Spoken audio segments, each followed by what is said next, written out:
Please, they're coming for me. Those 5 words, whispered by a bleeding, terrified young woman to the most feared man on the street. Man covered in tattoos, wearing a leather vest with a skull on the back, surrounded by roaring motorcycles. Everyone watching thought she had just made the worst decision of her life. But she hadn't. She had just made the only decision that could save it. This is your first time here, hit that subscribe button and turn on notifications so you never miss a story like this one. Drop a comment and tell me what city you're watching from. I want to see how far this story travels. Now let's go back to where it all began. The last thing Emily Carter expected on a Tuesday morning in October was to be running for her life. She had woken up that morning the same way she had woken up every morning for the past 4 months, carefully, quietly, deliberately.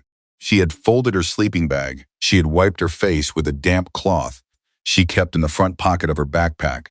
She had smoothed her hair back and pinned it neatly the way her mother had taught her when she was 12 years old. Then she had zipped up her jacket, adjusted the straps of her backpack, and told herself the same thing she told herself every single day. Today is going to be different, because that was the only way to survive when you had nothing. You had to believe that today might be the day everything changed. You had to hold on to that thought the way a drowning person holds onto a piece of driftwood, not because it was guaranteed to save you, but because letting go meant giving up completely. Emily Carter was not the kind of woman who gave up. She was 27 years old, blonde hair that she kept clean and brushed even when she had no mirror and no running water.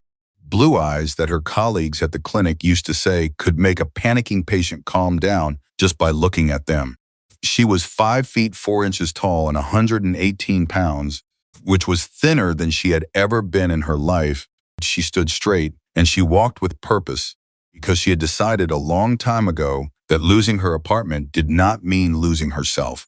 This particular Tuesday morning, something felt wrong from the very beginning. She noticed it when she packed up her things near the overpass where she had spent the night. That feeling, the kind that sits at the back of your neck and doesn't go away, the kind that your body understands before your mind does. She looked around. Nothing obvious. A few other people sleeping nearby. Distant sound of early morning traffic. Pigeons. Styrofoam cup rolling across the concrete. But the feeling didn't leave. Emily had learned to trust that feeling. She had learned a lot of things since October. Things that nobody teaches you in school. Things that nobody mentions in the conversations you have with your friends over coffee about. One day, what if? Nobody prepares you for the mechanics of survival. Nobody tells you how to find a bathroom that's safe to use before 6 in the morning. Nobody teaches you which shelters have beds and which ones have rules that make the beds not worth it. Nobody explains how to keep your important documents dry in the rain, or how to spot the difference between someone who genuinely wants to help you and someone who sees your desperation as an opportunity. Emily had learned all of it the hard way. She slung her backpack over both shoulders and started walking. Backpack was everything. Inside it was her entire world, her identification, her notebook, her phone charger, change of clothes wrapped in a plastic bag, a small photograph of her mother, and the external hard drive that had become, without her fully realizing it, the most dangerous object she owned. She didn't know yet that morning that men were already watching her. She didn't know yet that the careful, quiet investigation she had conducted over the past 3 months, the notes, the photographs, the recordings, patient and methodical documentation of everything she had witnessed had made her a threat to people who did not tolerate threats. She just knew that feeling at the back of her neck wouldn't stop. The road that led Emily Carter to that October morning started in February of the same year. And it started the way most catastrophes start, not with a single dramatic collapse, but with a series of small cracks that you keep telling yourself you can patch. The clinic where she worked had been struggling for over a year. She knew that. Everyone who worked there knew that. The waiting room had fewer patients. The appointments were spread further apart. Dr. Marcus, who owned the clinic, started looking tired in a way that went beyond not getting enough sleep. Stopped making the little jokes he used to make at staff meetings. He started leaving early. Emily noticed all of it. She noticed everything. That was part of what made her so good at her job. She was a receptionist, But she was more than that. She was the person who remembered Mrs. Delgado needed the chairs on the left side of the waiting room because she had trouble with her left knee and needed to push herself up from a certain angle. She was the person who kept a spare granola bar in her desk drawer for the patients who came in on an empty stomach because they were too anxious to eat. She was the person who stayed 45 minutes late on a Friday to make sure an elderly man named Howard understood his new medication schedule because she could see in his eyes that he was confused and too proud to ask anyone to explain it again. She cared, genuinely, deeply, in a way that wasn't performance and wasn't about being seen. She cared because she believed it mattered. And then one Thursday afternoon in February, Dr. Marcus called everyone into the break room with the face that told them everything before he said a single word. "So sorry," he said. "I tried everything I could." Couldn't look at them directly. He was looking at the floor, at the wall, at the coffee machine in the corner. His hands were folded in front of him like he was attending a funeral. The clinic is closing at the end of the month. There was a silence in that break room that Emily would remember for a very long time. Not because it was dramatic, but because it was so completely ordinary. It was the sound of a group of regular people absorbing the moment when the future they had planned for themselves quietly ceased to exist. Maria, who worked the billing desk, said, "How much notice?" 3 weeks, Dr. Marcus said. "I'm so sorry." 3 weeks. Emily drove home that night and sat in her apartment for a long time without turning on any lights. She thought about her savings enough for 2 months of rent if she was careful. She thought about her resume, good references, solid experience. She thought about the job market. Phoenix was a big city. There would be other clinics, other offices. Something would come up. She told herself it would be okay. She was wrong. Job search started the way they all do, with optimism and a good attitude and the belief that doing everything right would eventually lead to the right result. Emily updated her resume. She tailored her cover letters for each application. She dressed carefully for every interview she got. She researched the companies beforehand. She sent thank you emails afterward. She did everything right, and still the rejections came. Some of them came quickly, with a form letter and a thank you for your interest. Some of them didn't come at all. She would simply stop hearing back, the silence itself becoming its own kind of answer. Few interviews led to callbacks that led to second interviews that led to nothing. 2 months of savings became 1 month. 1 month became 2 weeks. 2 weeks became a number so small she stopped calculating it because the calculation was too frightening. Then her car broke down. She used the money she had been saving for rent to fix it because without the car she couldn't get to interviews, and without interviews she couldn't get a job. That what a job, she couldn't pay rent, so the car had to come first. That was the logic. That was the math that made terrible sense at 3 in the morning when she was lying awake, trying to figure out which problem to solve first. Then the car broke down again. This time she didn't have the money to fix it. Her landlord called. She explained. He gave her 2 more weeks. Then he called again. She answered the phone standing outside a grocery store because she didn't want the other people in the apartment to hear her voice cracking. Told her he was sorry, but he had bills to pay too. She said she understood. She did understand. That was the worst part of it, actually. She understood everyone. She understood why the landlord had to do what he did. She understood why the clinic had to close. She understood why the companies that didn't call her back had their own problems and their own budgets and their own reasons that had nothing to do with her personally. Understanding everything made it very hard to be angry. Without anger, all she had left was grief. On a Wednesday morning in late April, with a backpack on her shoulders and the last of her belongings consolidated into as little space as possible, Emily Carter locked the door of her apartment for the last time, slid the key under the door, walked down the stairs, and out onto the street. She stood on the sidewalk for a long moment. She breathed in. She breathed out. "Okay," she said quietly to herself. "Okay, figure it out." And she started walking. The homeless community in Phoenix was nothing like what Emily had imagined, which was a sign of how little she had ever truly thought about it before it became her own reality. She had thought in the vague and uncommitted way that people think about things that don't affect them, that it was a single kind of experience, category, A monolithic thing you could understand from the outside with enough empathy and good intentions. What she found was a world, complex, layered, with its own geography and its own social structures and its own unwritten rules that you learn slowly by making mistakes and watching carefully and listening more than you talked. There were the shelters, which varied enormously. Some were clean and well run and felt genuinely safe. Others had rules so strict and arbitrary that the bed wasn't worth the cost of following them. Some had curfews that made it impossible to work an evening shift. Some turned you away if you arrived 5 minutes late. Some had workers who were kind and exhausted and genuinely trying. Some had workers who had stopped seeing the people in front of them as people.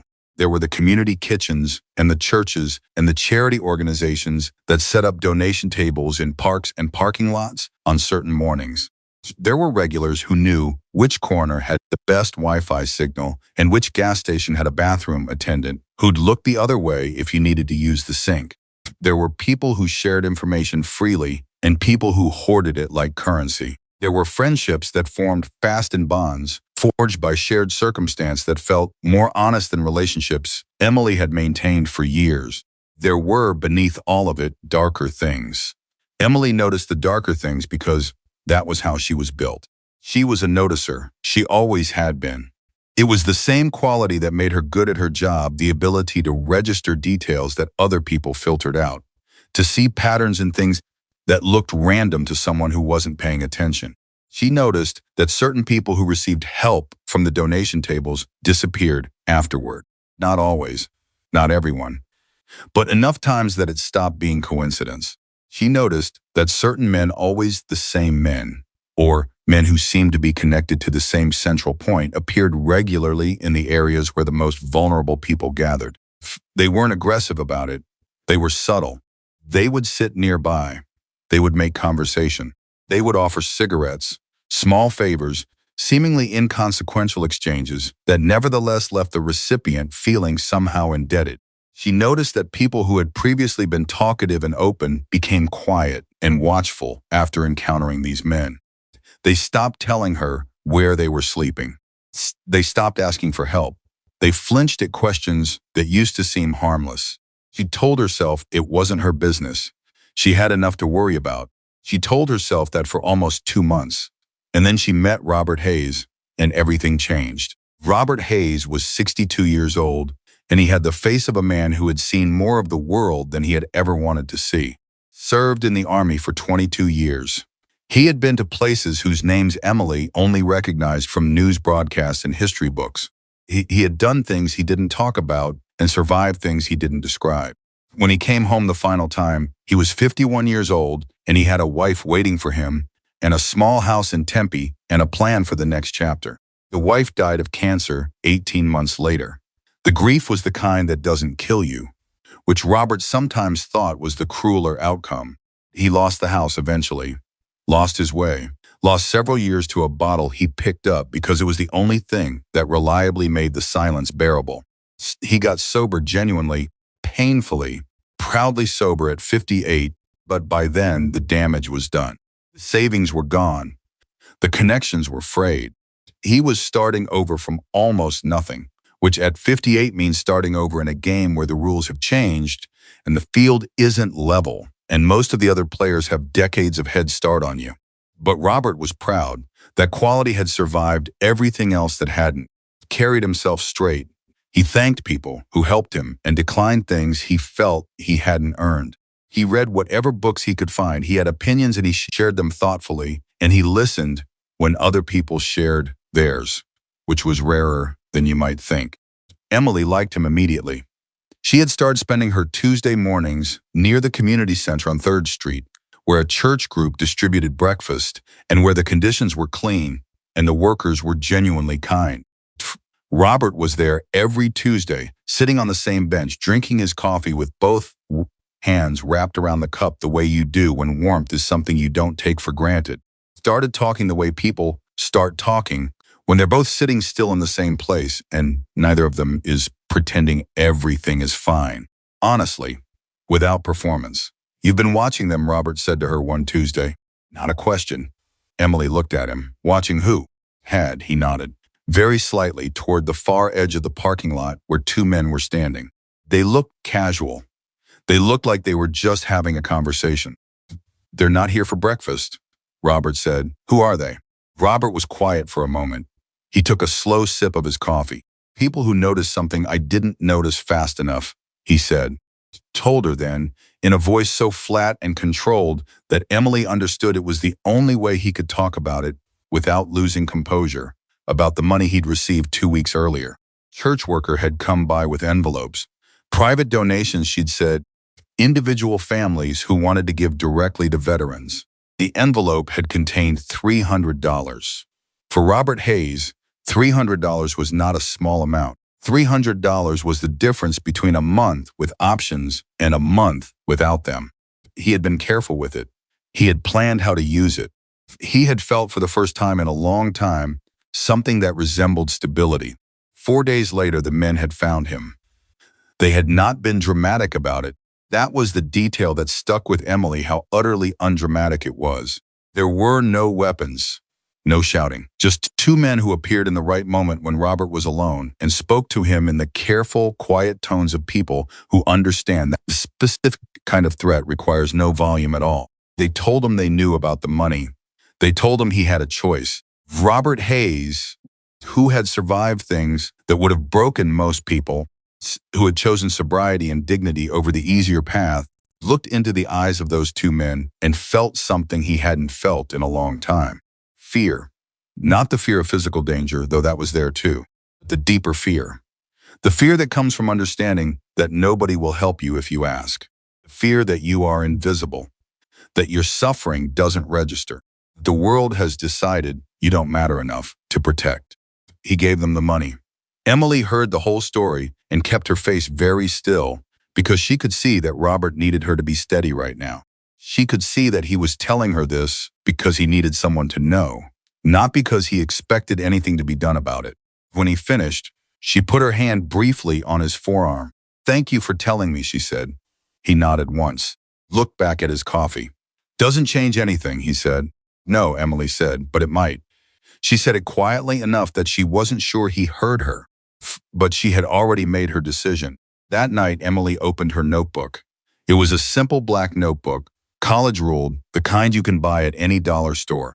She had been using it since the beginning to track job leads and shelter options and the small practical mechanics of survival.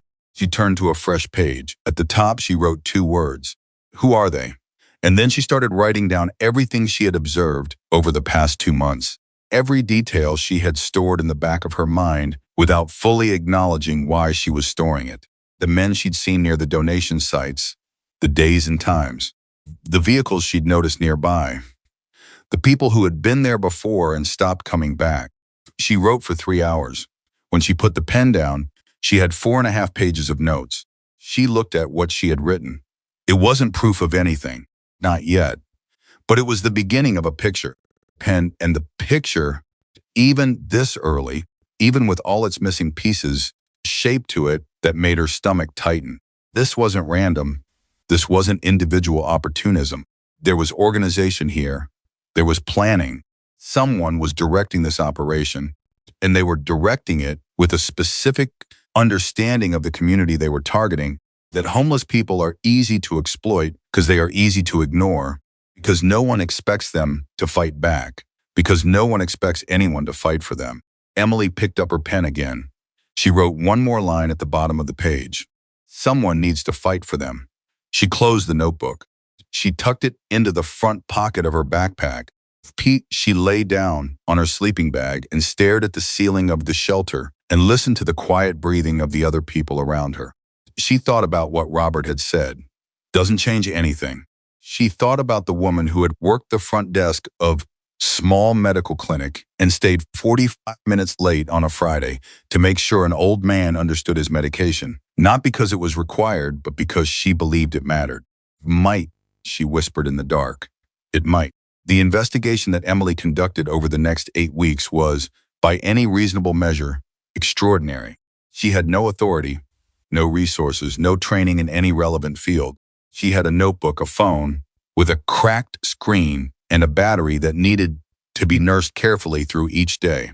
and the same focused attention to detail she had always applied to everything she did. She also had something that turned out to be more valuable than any of those things. She was invisible. Not invisible the way she sometimes wished. She wasn't not invisible to employers and apartment managers and the general machinery of a society that had decided, in its quiet and systemic way, to look past her. Invisible in a different sense. She moved through the places where these men operated, and they didn't notice her because they never noticed people like her. They saw homeless people the way most people see homeless people, as background, furniture, as scenery in someone else's story. Emily used that invisibility like a tool. She mapped out the donation sites and identified the days and times when the men appeared. She tracked their vehicles, two dark SUVs with a particular dent on the rear bumper of one, a detail she noted in her notebook with a sketch because she knew that kind of specific detail would matter later. She listened to conversations she was never meant to hear because people speak freely in front of someone they don't see as a real person. She began to understand the operation. It was elegant in a horrible way. Someone had established a pipeline that ran parallel to legitimate charity operations. They had identified the channels through which money and resources flowed to vulnerable people, and they had inserted themselves into those channels. The men she watched were collection agents of a kind. Identified recipients, people who had received donations, people who were known to have cash, people who were isolated enough to be approached without witnesses, and they extracted what those people had been given. It was theft dressed up as nothing at all, because the victims would never report it. Why would they? Who would listen? Who would believe them? The police had bigger things to worry about. Charity organizations would be embarrassed to admit their systems had been infiltrated. Victims themselves, already at the bottom of every social structure, already conditioned to believe their suffering wasn't worth anyone's time, would absorb the loss in silence and move on. That was the genius of it, and the cruelty. Emily documented everything. She took photographs on her phone, careful and unobtrusive, a picture of a car, picture of a face at a distance, picture of a drop location. She made audio recordings when she could, holding her phone in her jacket pocket with the screen dark and the record function running. She wrote down dates and times and descriptions with the precision of someone who understood that small details are the things that ultimately prove large truths. She stored everything on her external hard drive. She backed it up wherever she could find a connection. She told no one what she was doing. That last decision was the one she would later regret. Not because it was wrong. It wasn't wrong. Telling the wrong person at the wrong time could have ended everything much earlier and much worse. It was the right call, operationally, but it meant she was carrying all of it alone. Every new piece of evidence, every photograph, every recording, every moment of understanding exactly how many people were being hurt and how deliberately and how systematically they were being hurt. She was carrying all of that by herself, and it was heavy. There were nights when she lay in the dark and felt the weight of it pressing down on her and thought, what am I doing? I'm nobody. I'm a homeless woman with a cracked phone and a notebook. Who is going to listen to me? Who is going to take any of this seriously? And then she thought about Robert Hayes. She thought about his hands wrapped around his coffee cup. She thought what the flat outside had in his voice when he told her a story that should have had emotion in it, but had been stripped of emotion by the weight of believing it didn't matter. She thought, someone needs to fight for them. She got back to work. It was in the 7th week that she made the discovery that changed everything. She had been following a trail of financial evidence amounts, dates, patterns that suggested the money wasn't just being stolen and spent, but was being consolidated somewhere. Someone at the top was collecting. Someone was benefiting in a way that was large enough and organized enough to require infrastructure. The name Daniel Whitmore appeared in connection with 3 different community organizations, not prominently, not in a way that would attract attention, but with the specific kind of subtle strategic presence that Emily recognized as intentional. The kind of presence that lets you access information and resources without being formally accountable for them. She researched Whitmore carefully. What she found publicly was exactly what you'd want to find if you were someone who needed a good reputation as cover. He was on the boards of 2 charities. He was photographed at fundraising events. He was quoted in a local business magazine talking about the importance of community investment. What she found beneath that surface was a different story. It took her 2 weeks of careful research using every public records tool she could access from library computers and cafe Wi-Fi connections to build the connection from Whitmore to the men she had been watching. She built it, slowly, patiently, the way she built everything. When she had the documentation that tied the operation to its source, she sat with it for a full day before deciding what to do. She thought about going to the police. She thought about going directly to the charity organizations whose systems had been compromised. She thought about finding a journalist. She went through every option carefully, the way she used to go through the intake list at the clinic, methodically and without skipping steps. And then she chose. She made contact through a community advocacy group with connections to the right authorities. She gave her name. She submitted her evidence. She thought she had done everything correctly. She had. The problem was that doing everything correctly is not the same as doing it safely. Because 3 days after she made that report, Emily realized she was being watched. And not by the people she was trying to help. The surveillance was subtle at first. A man she didn't recognize near the place she usually slept. Not doing anything, not saying anything, just present in a way that her body registered as wrong before her mind caught up. The next day, 2 men near the community kitchen. Same thing. Present, watching. The day after that, she changed her routine completely. Different routes, different locations. She stayed in more populated areas. They adapted. That was when she understood how serious this had become. She called the advocacy group, got a voicemail, left a message, didn't hear back. She called again, same thing. She started thinking about who else she could contact. She started thinking about the evidence and whether it was safe where it was stored. She started thinking about Robert Hayes and whether her actions had put him in danger. She moved the external hard drive to the front pocket of her backpack. She stopped letting the backpack leave her body. Kind and outside had. By the time that Tuesday morning came the morning, she woke up with the feeling at the back of her neck and the city still half asleep around her. She had been running for 3 days without stopping. She just hadn't been running fast enough yet. They came for her at 7:43 in the morning. She knew immediately. She had turned a corner onto a quieter street, calculating that she needed to find somewhere she could think, somewhere she could make contact with someone who could actually help her. And when she turned that corner, she saw the car, dark SUV, dent on the rear bumper. She knew that car. She had photographed that car. She turned around. The 2 men who had been following her were closer than she'd realized.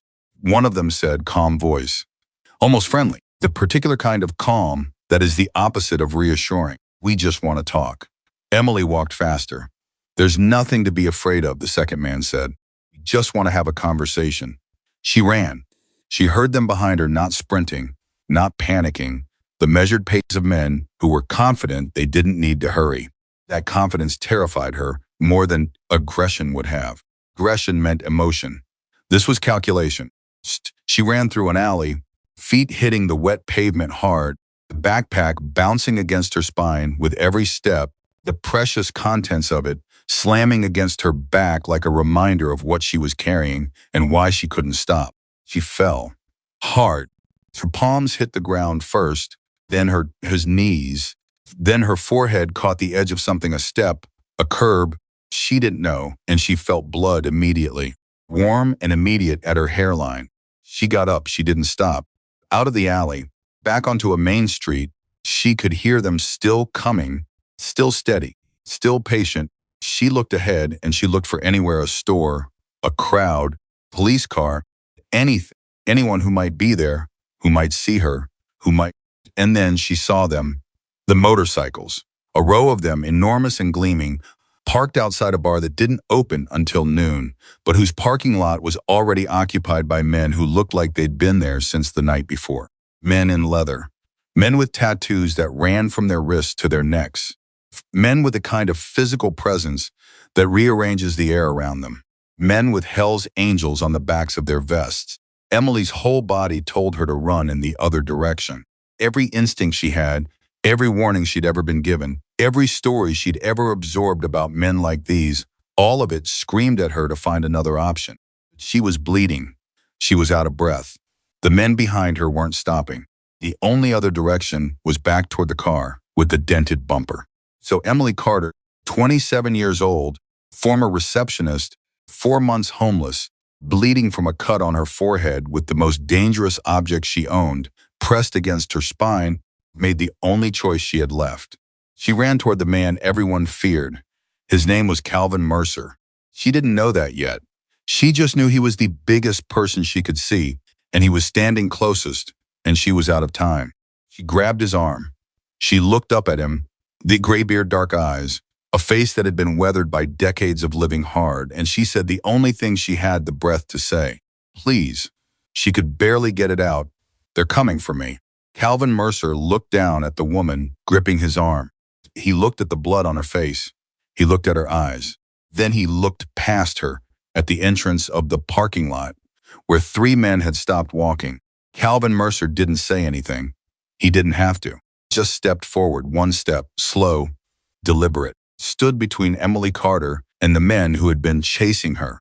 Parking lot was absolutely silent. The 3 men looked at Calvin. Calvin looked at the 3 men. Nobody moved for a long moment that felt much longer than it was. Then the men looked at each other, and they walked away. Calvin watched them until they were gone. Then he turned back to the woman, standing behind him, still breathing hard, still bleeding, still clutching the straps of her backpack with both hands like it was the only solid thing in the world. He reached into the cooler on the back of one of the bikes, pulled out a bottle of water, held it out to her. She took it with hands that were shaking. He waited until she'd caught her breath, until she'd stopped shaking quite so hard. And then he asked her the question that was going to change both of their lives. "What are they trying to take from you?" Emily looked at him for a moment.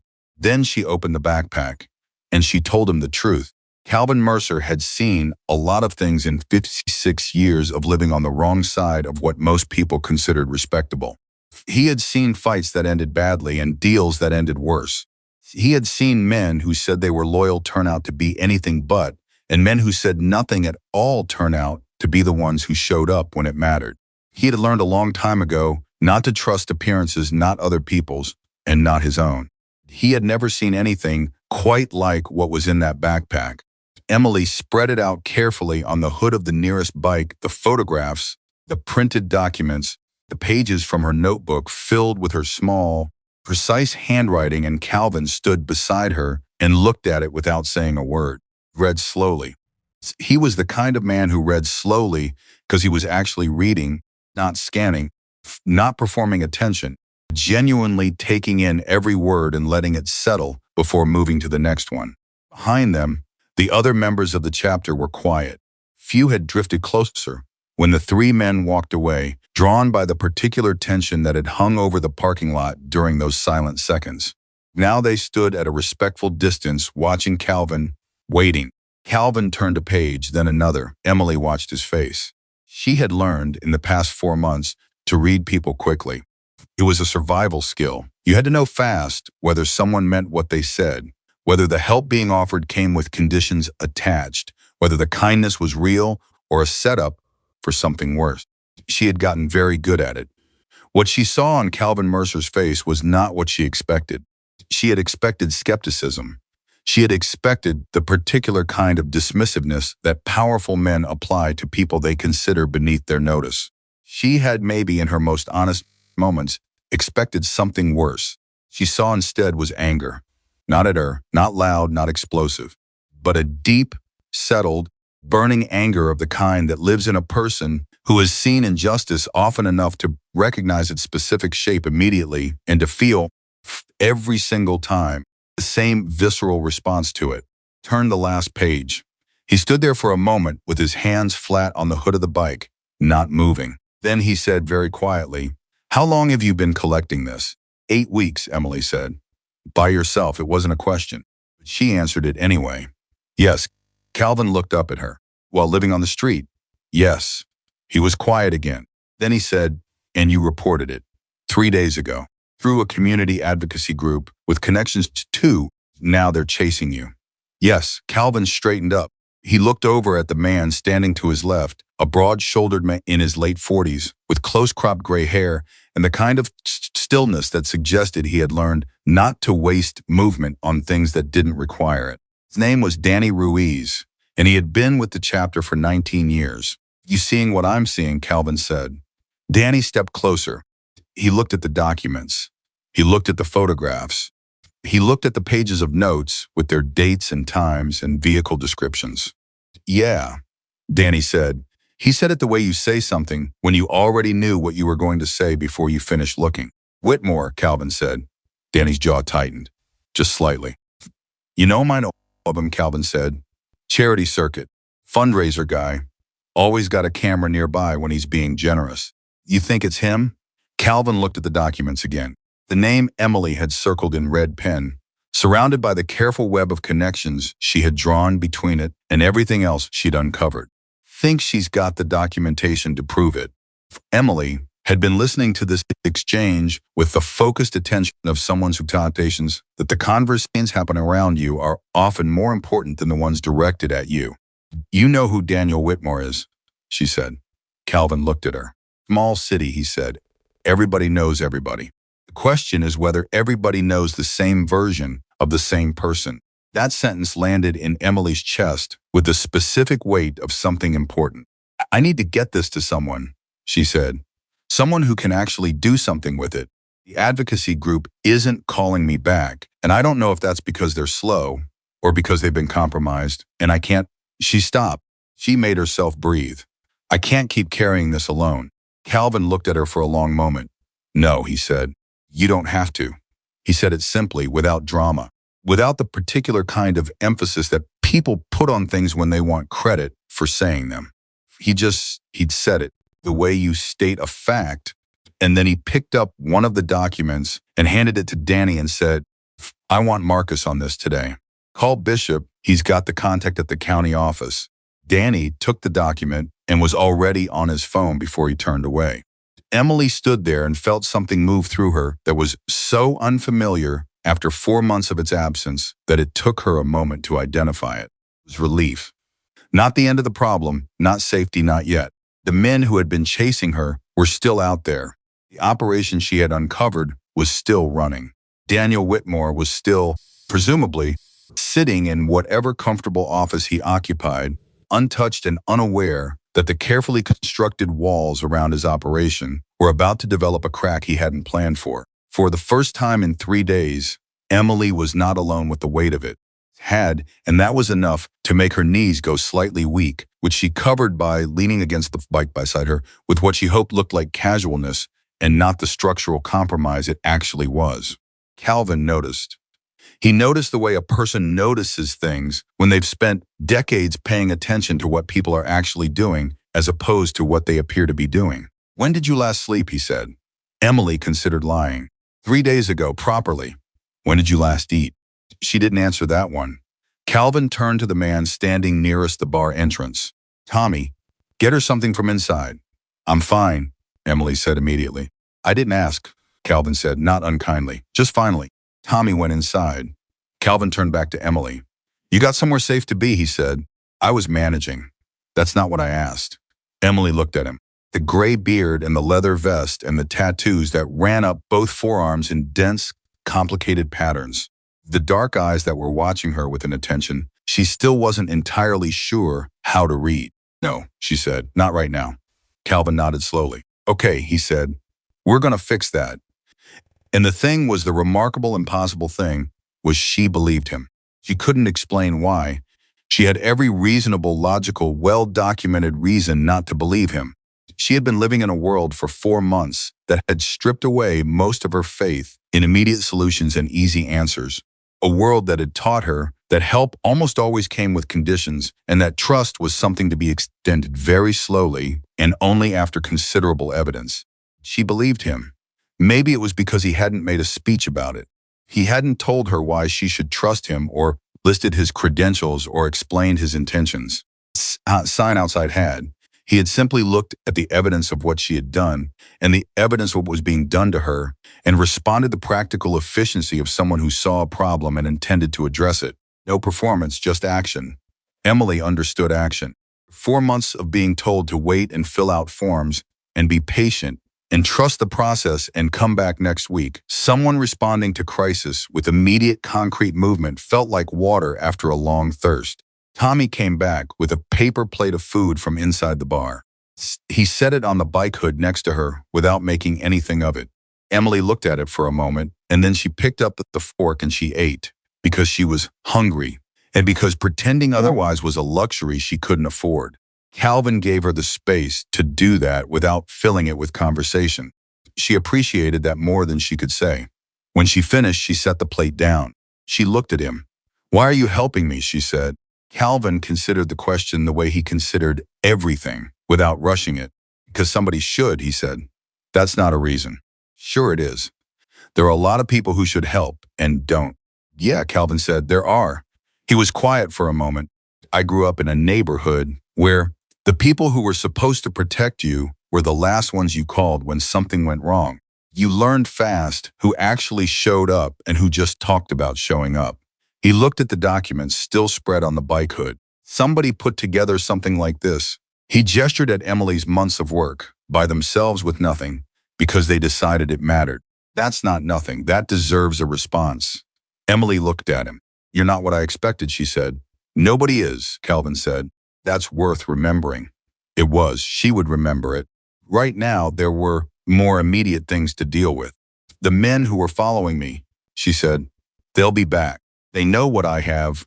They know I reported it.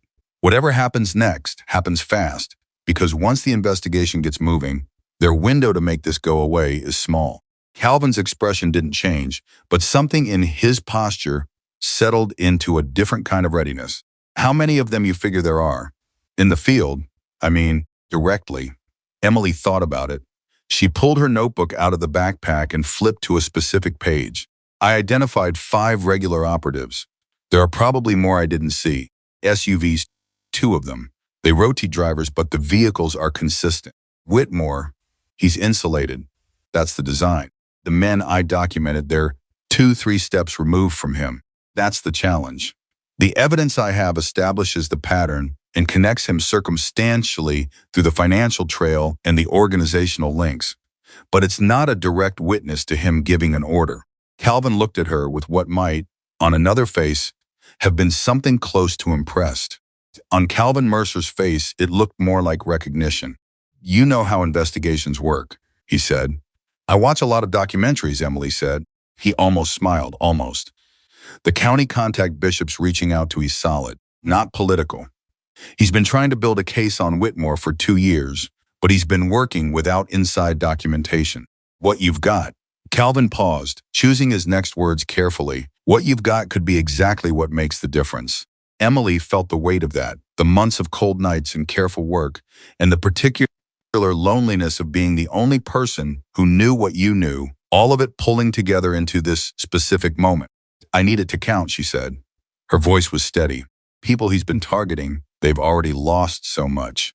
They've already been told their losses don't matter. I need this to actually count for something." "It will," Calvin said. He said it the same way he'd said the rest, without decoration, without volume. Just a flat, confident statement of intention. Danny came back.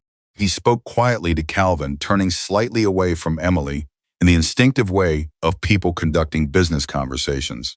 But Emily heard enough. She heard the name Robert Hayes. She stood up straight. "What about Robert?" she said. Calvin and Danny looked at her. There was a fraction of a second of the particular kind of hesitation that happens when 2 people have information they're figuring out how to share. "What about Robert?" Emily said again, and her voice had an edge to it now that hadn't been there before. Danny looked at Calvin. Calvin looked at Emily. "The guys who were tailing you," Danny said, "seems like they paid a visit to a few of your known associates this morning, before they came for you." Emily's blood went cold. "Is he okay?" "He's okay," Danny said quickly. "He's okay." "But they shook him up. They threatened him, tried to get him to tell them where you were." "Did he?" "He didn't tell them anything," Danny said. "According to what we just heard. Guy basically told them to go to hell." Emily exhaled. She pressed the back of her hand against her mouth for a moment. Robert Hayes, 62 years old, who had already had everything taken from him, who had already faced these men once and been afraid, stood in front of them a second time and refused to give her up. She hadn't asked him to do that. She hadn't even told him what she was doing. He had done it on his own, with nothing to gain and everything to lose, because that was the kind of man he was. I need to talk to him, she said. We'll get word to him, Calvin said. But right now, you staying in one place and staying visible isn't smart. These guys know what you look like, and they know this area. Can't just, I'm not asking you to disappear. I'm asking you to be strategic. He met her eyes. You've been strategic for 8 weeks. Keep going. She hated that he was right. She breathed through the hatred of it. Fine, she said. What's the plan? Calvin looked at Danny. We need 2 things. We need her somewhere safe, and we need a direct line to Bishop's office open by end of day. Working on both, Danny said. How long? Hour, maybe 90 minutes. Good. Calvin looked back at Emily. Can you walk me through the financial documentation? The part that ties Whitmore to the collection operation. Emily reached into her backpack. I could do better than walk you through it, she said. I can explain exactly how it works and why it's going to be hard to dismiss. Calvin sat down on a nearby bench and looked at her with an expression that was, she realized, genuine attention. Then let's start, he said, so she started. And as she talked, laying out the structure of what she had found, the money moving through shell accounts in charitable organizations, the pattern of donations that went in publicly and came back out privately, the careful trail she had followed from individual victims back up through layers of deliberately obscured organization. To the man at the top, she watched Calvin's expression. He didn't interrupt. He asked 2 questions, both of them precise and exactly the right questions to ask. The kind of questions that told her he was tracking the logic of what she was saying rather than just waiting for his turn to speak. She finished. There was a silence. This is enough, Calvin said. With the right person looking at it, this is enough. Needs to be, Emily said. It is. He looked at her directly. You built something solid, Emily. From nothing. By yourself. That matters. She heard her name in his mouth and felt something unexpected, not comfort exactly, but the small, significant warmth of being seen as a specific person and not a category. Not a victim, not a case, Emily. The advocacy group that I reported to, she said. Still don't know why they went quiet. Calvin's expression shifted slightly. Not much, but enough, Emily said. That might not be coincidence, Calvin said carefully. Emily went still. You think they're compromised? Think it's worth finding out before we use that channel again. The implications settled over her.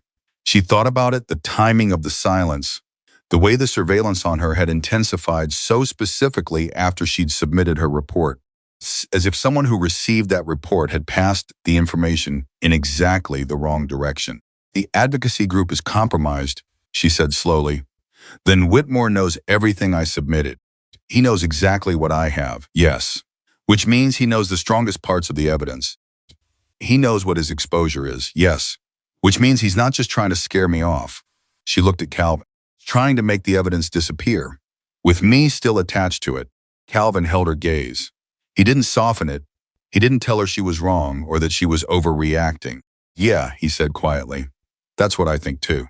The weight of it was enormous. But it was also in a strange way clarifying, because it meant there was no version of this where she handed off the backpack and walked away and let someone else handle it from here. Evidence needed her because she was the one who could explain it, contextualize it, testify to how she had gathered it and what it meant. She was not separable from what she carried, which meant as long as Whitmore wanted the evidence gone, he wanted her gone. Okay, she said. She heard her own voice come out steadier than she felt. Then we can't waste time. Danny reappeared. He was moving faster now. Bishop's office confirmed. They want a meeting today. Person. Where, Calvin said, Danny told him.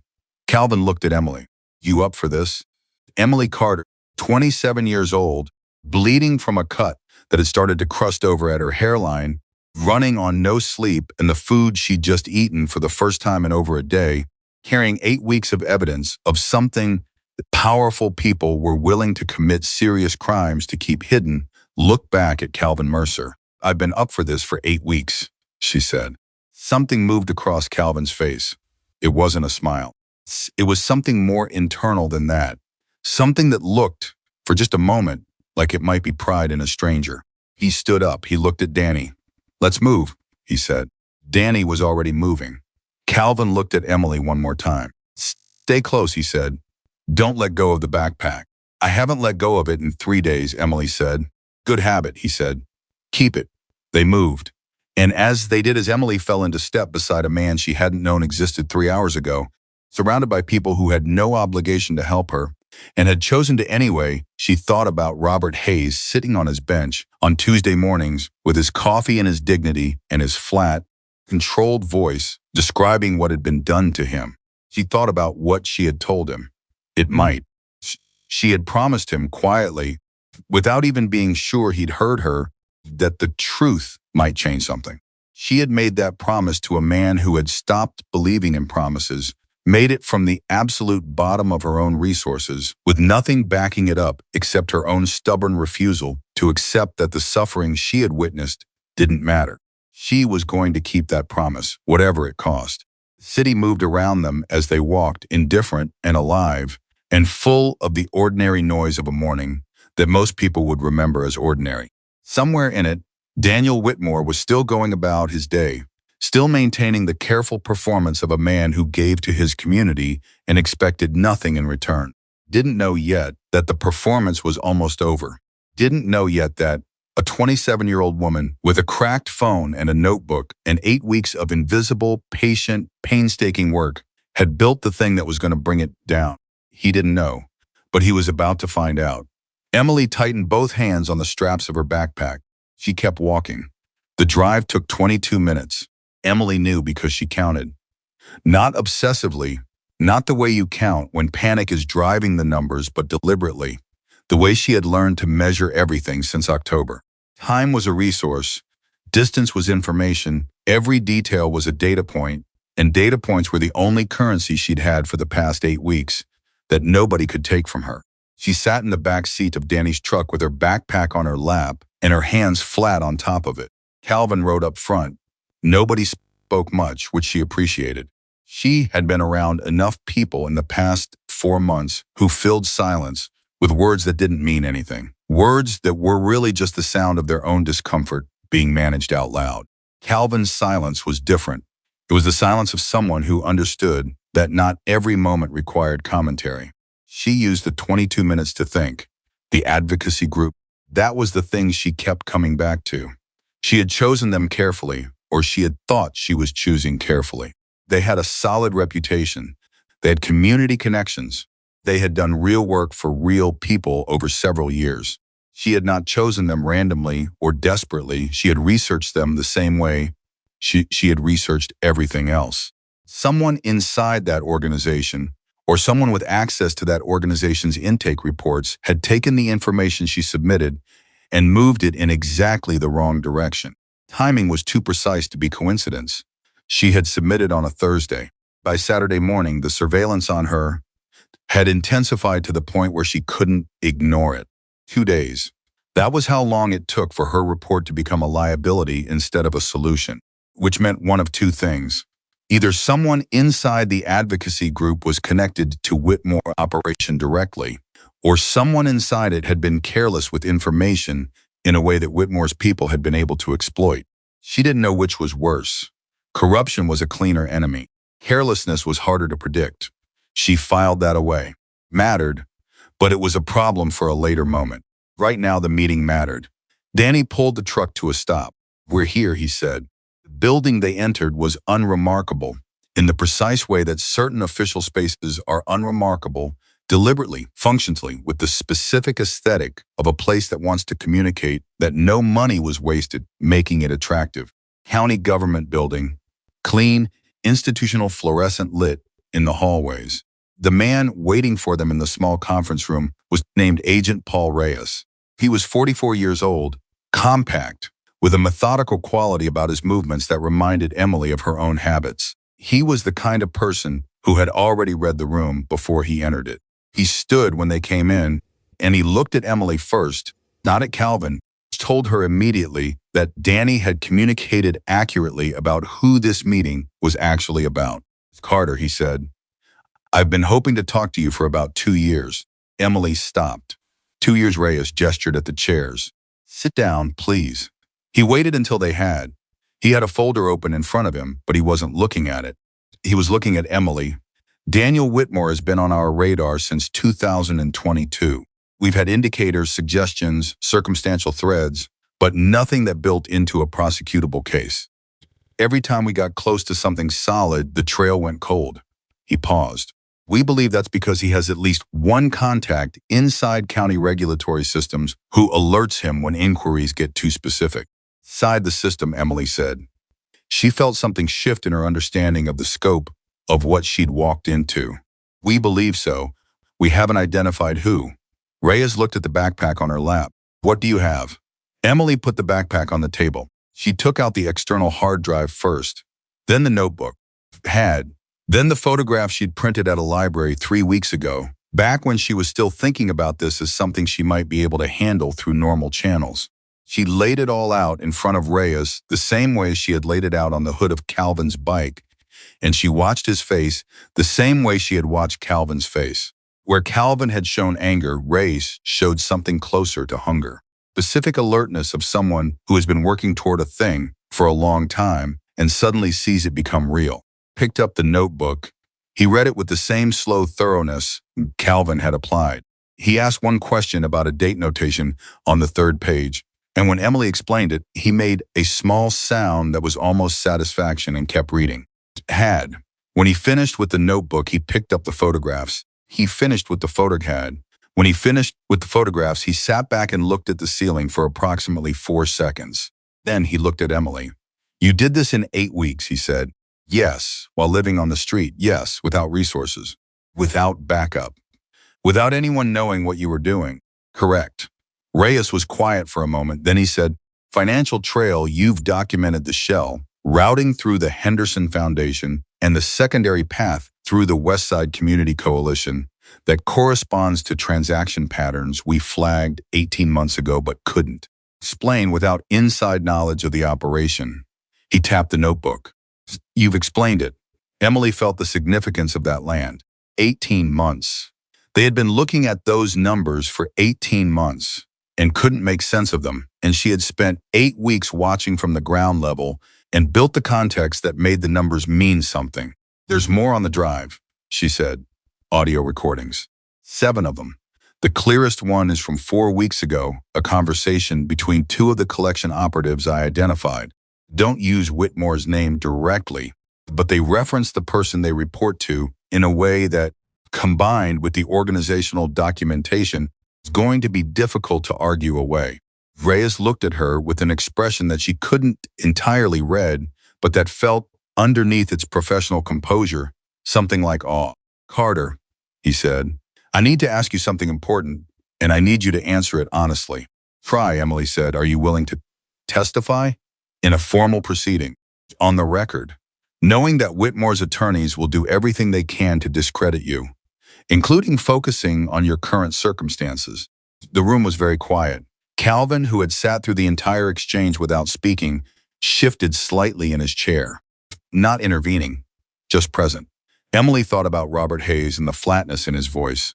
She thought about the woman at the second shelter, the one who had stopped coming back after the men visited her. She thought about the dozens of people she had watched and documented who had been stolen from and had absorbed the theft in silence because they had been taught by circumstance, by neglect, by the accumulated weight of being consistently invisible that their losses weren't worth anyone's time. Yes, she said, I'm willing. Reyes nodded once. Then we have work to do. And that was when the door opened. Woman came in without knocking. She was in her mid-50s, in a gray suit, with the kind of bearing that announces authority before a word is spoken. She looked at Reyes. She looked at Emily. She looked, briefly, Calvin and Danny, with an expression that was not hostile, but was assessing. Reyes, she said, we have a problem. Reyes didn't look alarmed, which told Emily this was a person he trusted. What kind? The kind that has a name. She set a single sheet of paper on the table in front of him. One of Whitmore's attorneys filed a request 40 minutes ago.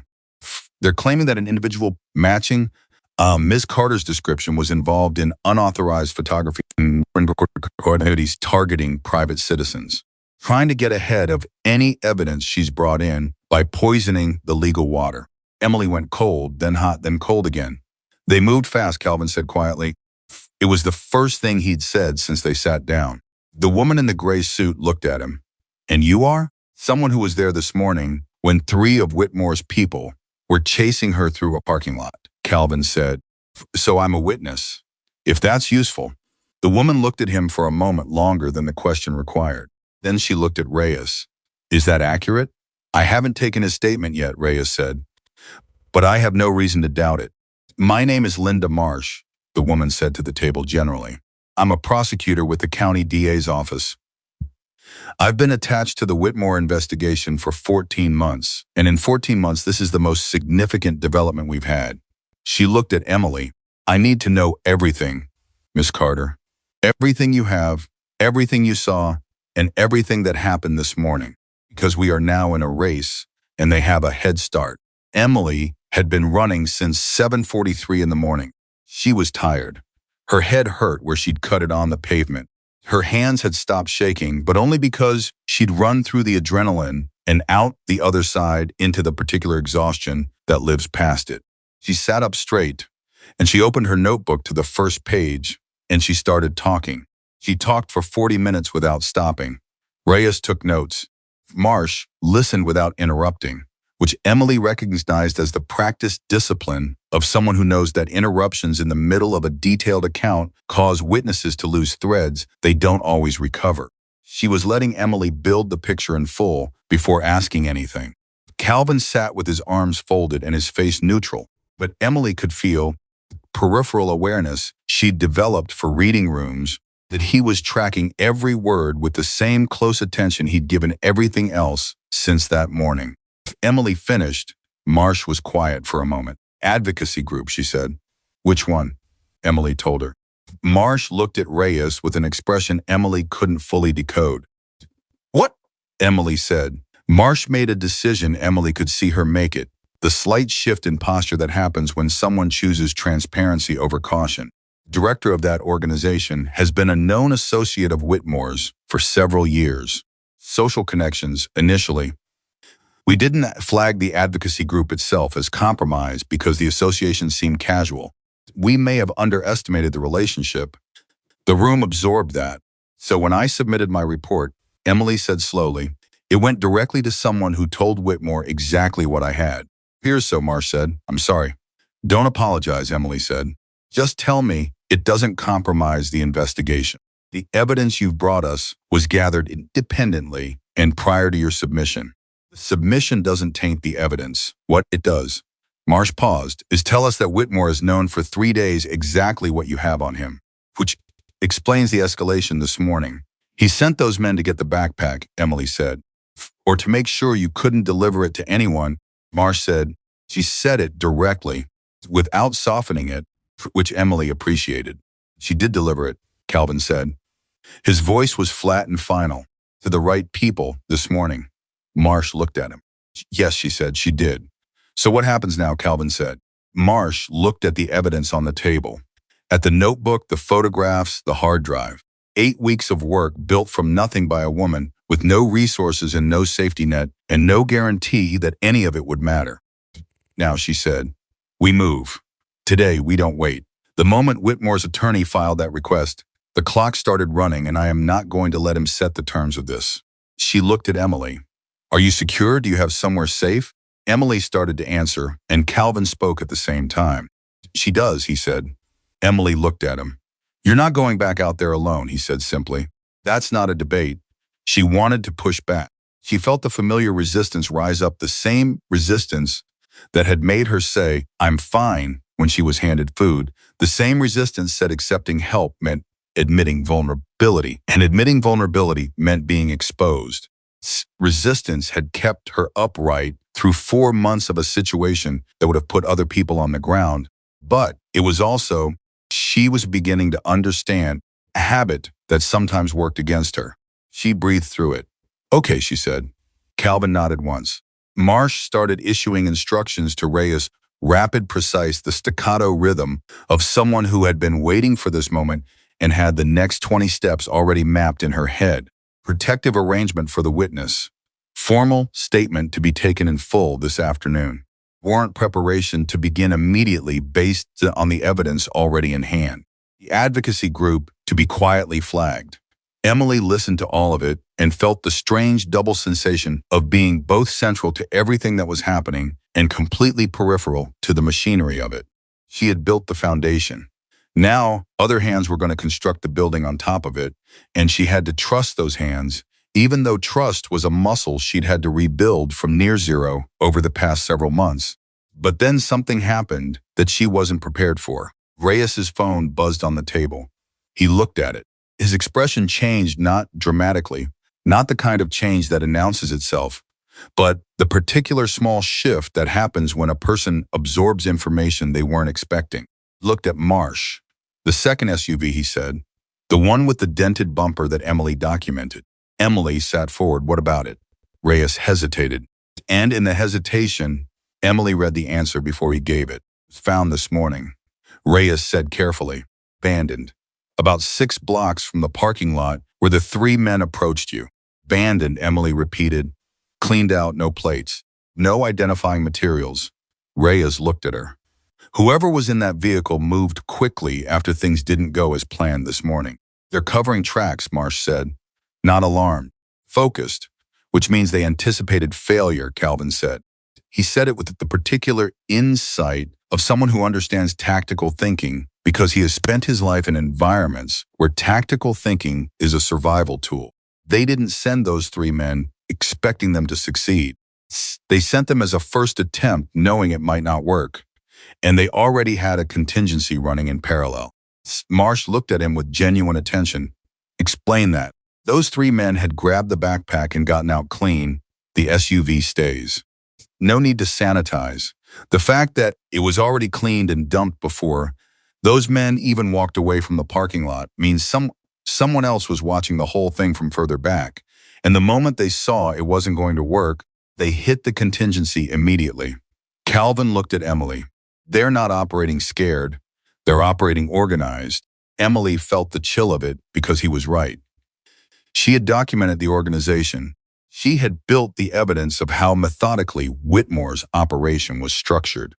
She'd been thinking about it primarily in terms of what it had done to vulnerable people, the theft, the exploitation, the careful targeting of those with least power to resist. She hadn't fully accounted for what that same organizational capacity would look like turned in her direction. 3 men who chased me this morning, she said, they're not the top. They're not even close to the top. They're expendable. Yes, Marsh said quietly. So getting them even if you pick them up today doesn't dismantle anything. Not by itself. No, it has to go all the way up. Emily looked at the evidence on the table, at her own handwriting in the notebook. Everything I built it has to be enough to take down the whole structure, just the visible parts. That's the goal, Marsh said. That has always been the goal. What you've brought us today, she touched the edge of the notebook carefully, like it was something delicate, which in a legal sense it was, is the most complete picture of the operation we've had access to. The financial trail you've documented with the audio recordings, with the organizational connections, we can build a case that doesn't stop at the men in the parking lot.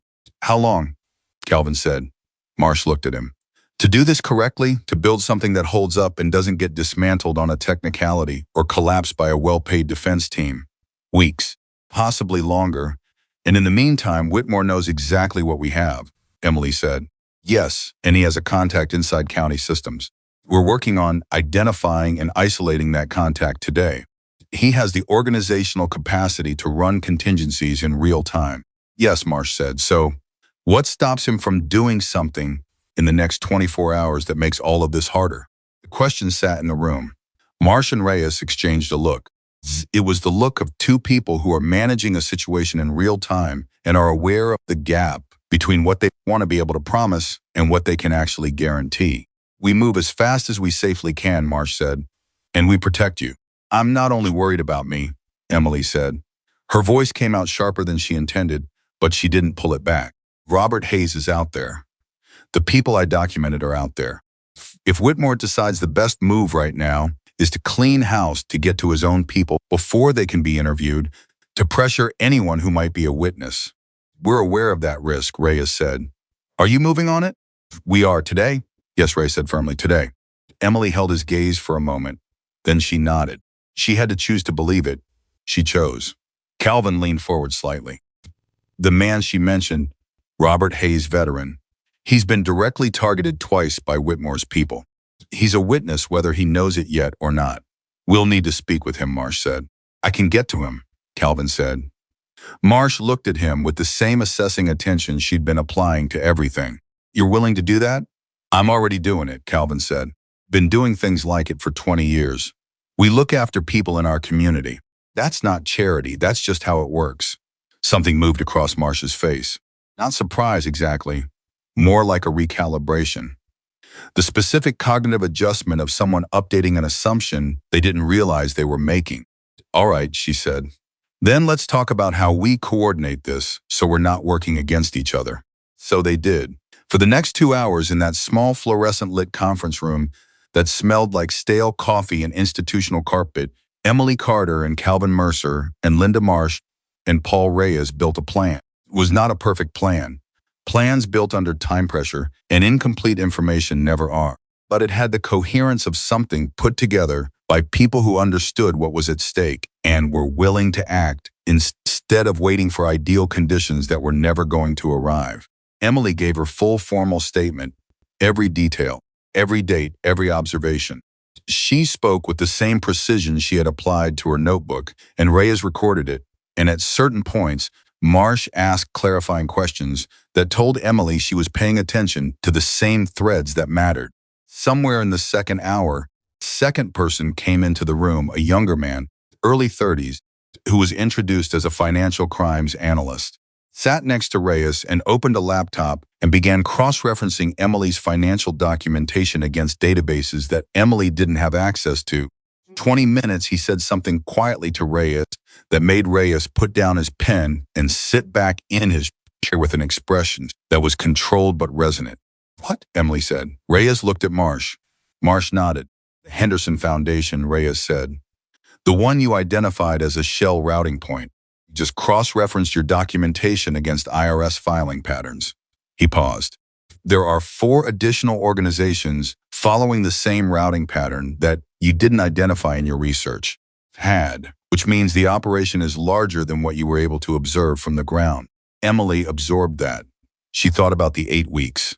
The careful observation, the methodical documentation, all of it true, all of it accurate, all of it, and still only a portion of what was actually there. How much larger, she said. Reyes looked at the analyst. Analyst looked at his screen. Significantly, the analyst said, the word landed in the room with the specific weight of an understatement that isn't trying to be one. Emily put both hands flat on the table. She breathed.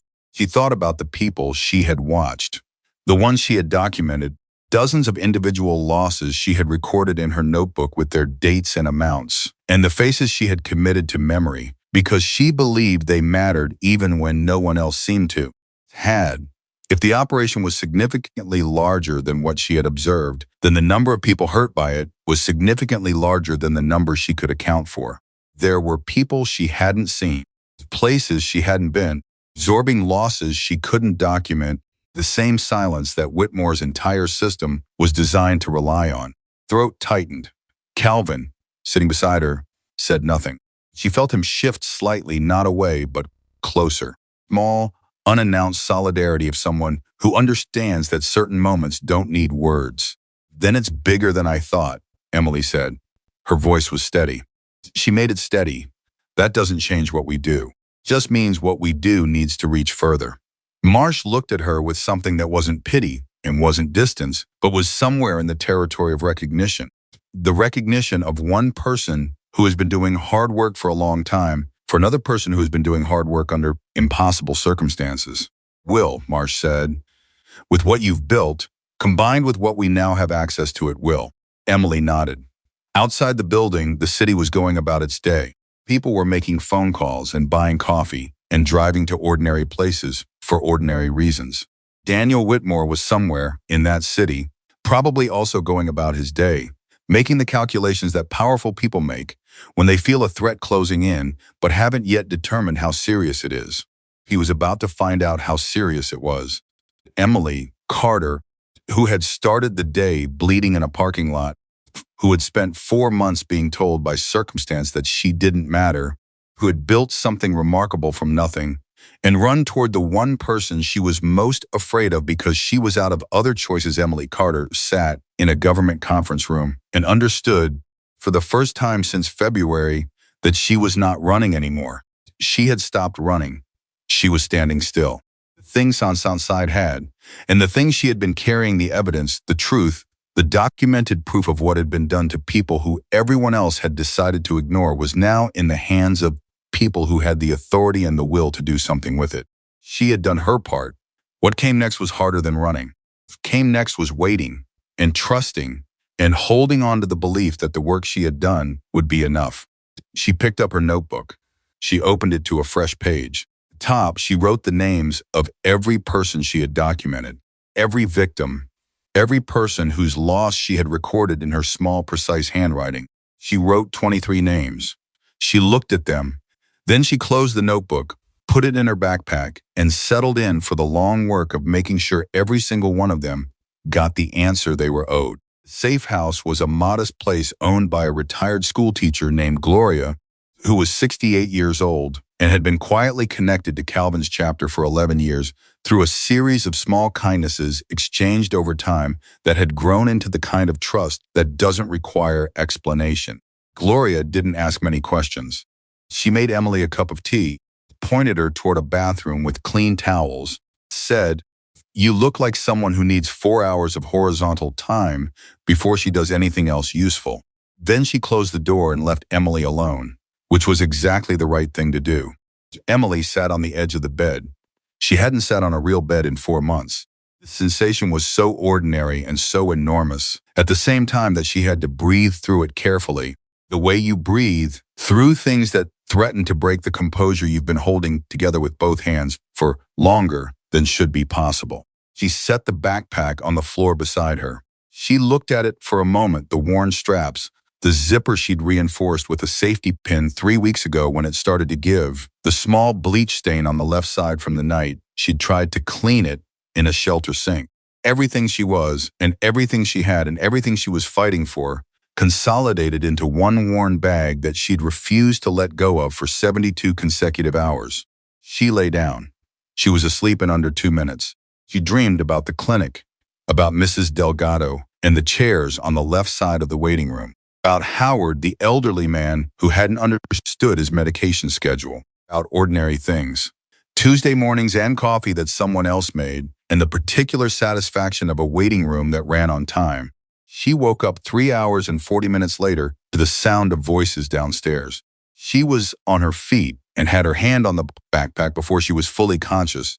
The instinct so deeply wired into her by 4 months of sleeping in places where sounds meant threats that her body had responded completely before her mind caught up. Then she heard Calvin's voice, and she breathed. She put the backpack on her shoulders and went downstairs.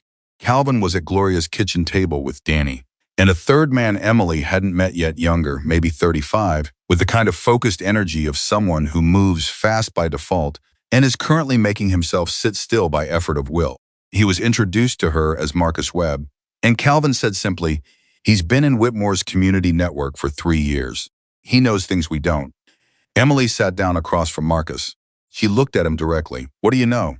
Marcus looked at Calvin. Calvin nodded once. "I've been watching Whitmore's operation from the inside of the charity circuit," Marcus said. He had a careful way of speaking, like someone who has learned to choose words with precision because imprecision has cost him in the past. Not as an operative, as someone who was doing legitimate work and noticed the illegitimate layer underneath it. Tried to report it twice. Both times I was told there wasn't enough to act on. "Who did you report to?" Emily said. Marcus told her the name of a county official. Emily looked at Marcia's business card, which she had taken out of her pocket and set on the table when she sat down. She thought about what Marsh had said about Whitmore's contact inside county systems.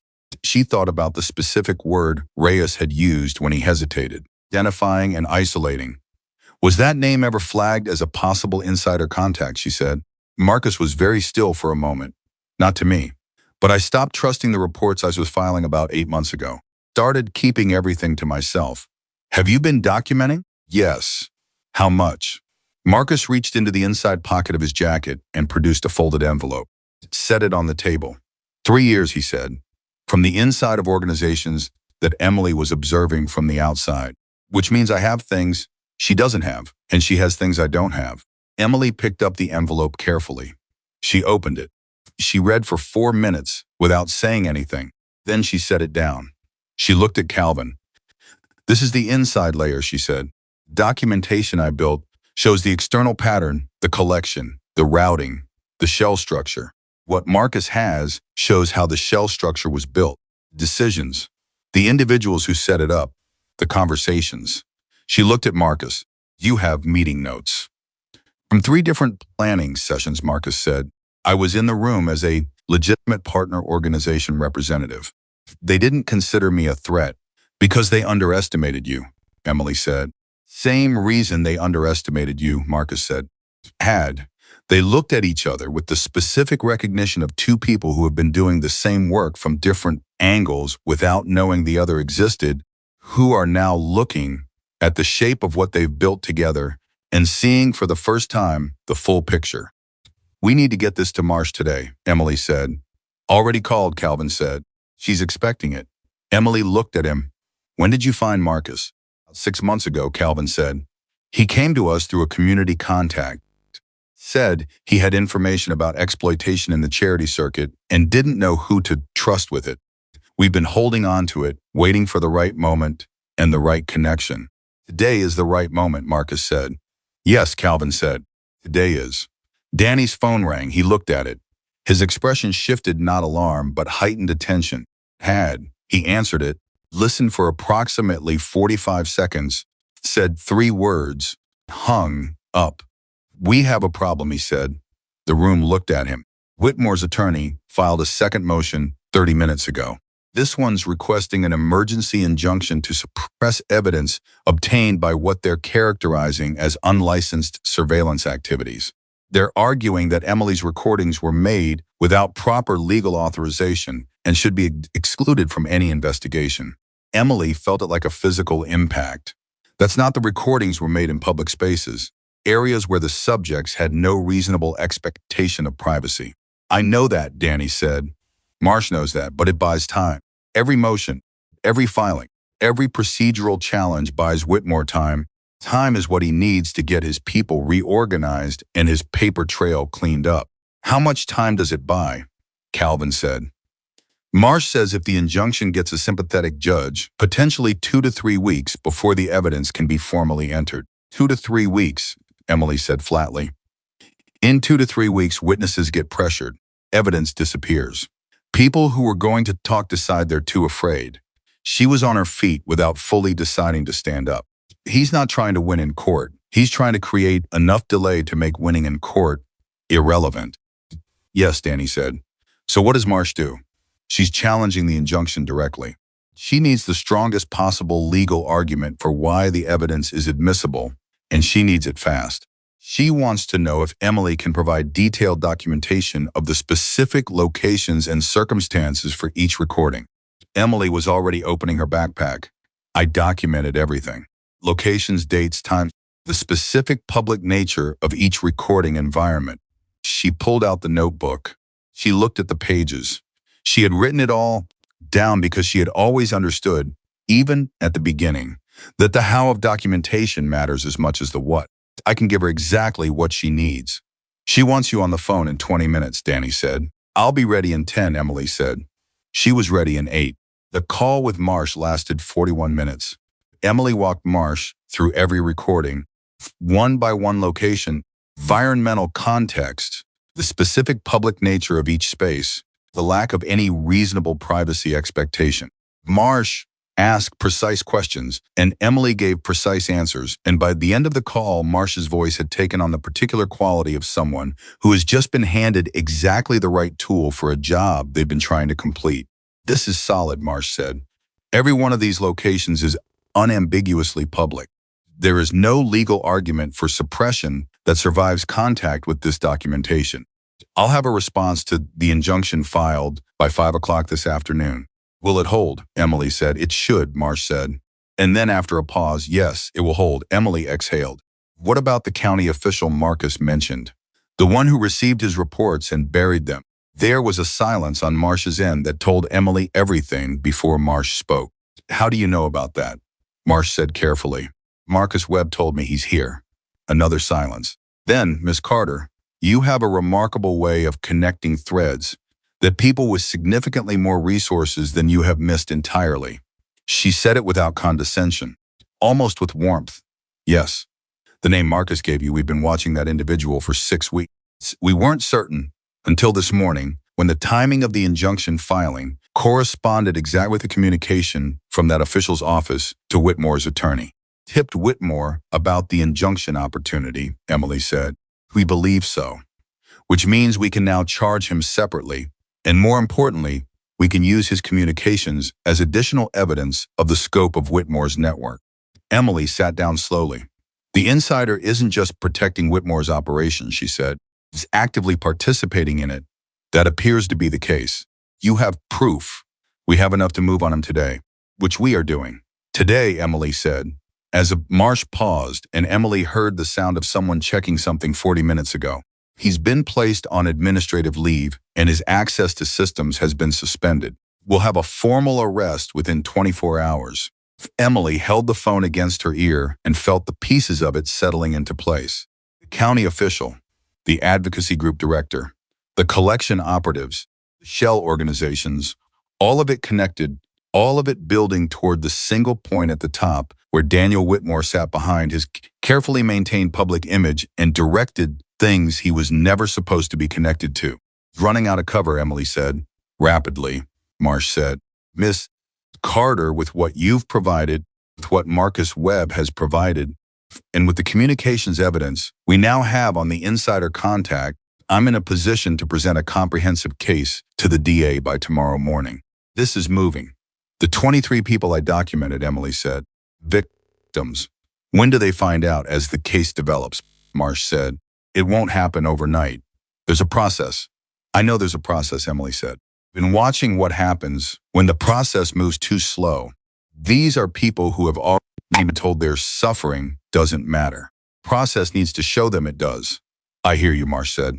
She said it in a way that meant she actually did. Emily ended the call. She set the phone on the table. She sat quietly for a moment. Gloria put a fresh cup of tea in front of her without being asked, and Emily picked it up and held it with both hands the way Robert Hayes held his coffee on Tuesday mornings. She thought about how much of what mattered in the world happened in small gestures like that one. Choice to put something warm in someone's hands without waiting to be asked. Calvin came and sat across from her. He didn't say anything for a moment. Then he said, "How'd it go?" "It's moving," Emily said. Marsh files against the injunction today. They're moving on the insider contact. Combined with what Marcus brought, the case is, she stopped. She looked at her tea. "It's going to work," she said. "I think it's actually going to work." "Yeah," Calvin said. "I think so too."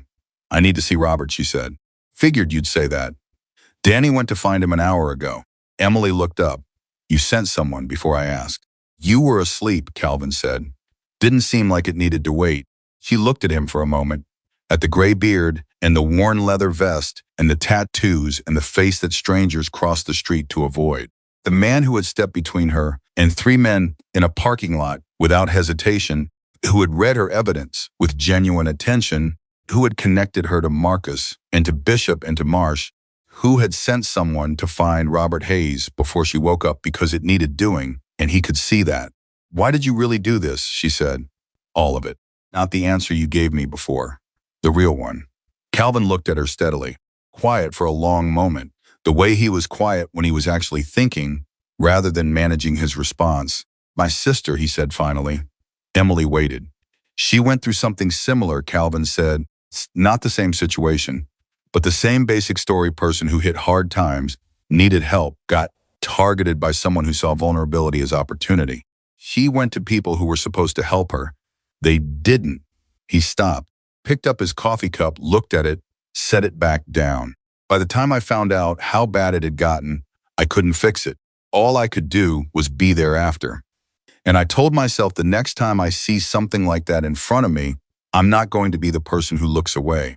Emily heard the weight of that, the very specific weight of a person who has carried a regret long enough that it has changed the shape of how they move through the world. Sorry about your sister, she said. She's okay now, Calvin said. Took time, but she's okay. He looked at Emily. She's got an apartment, job she likes, built herself back up. He paused.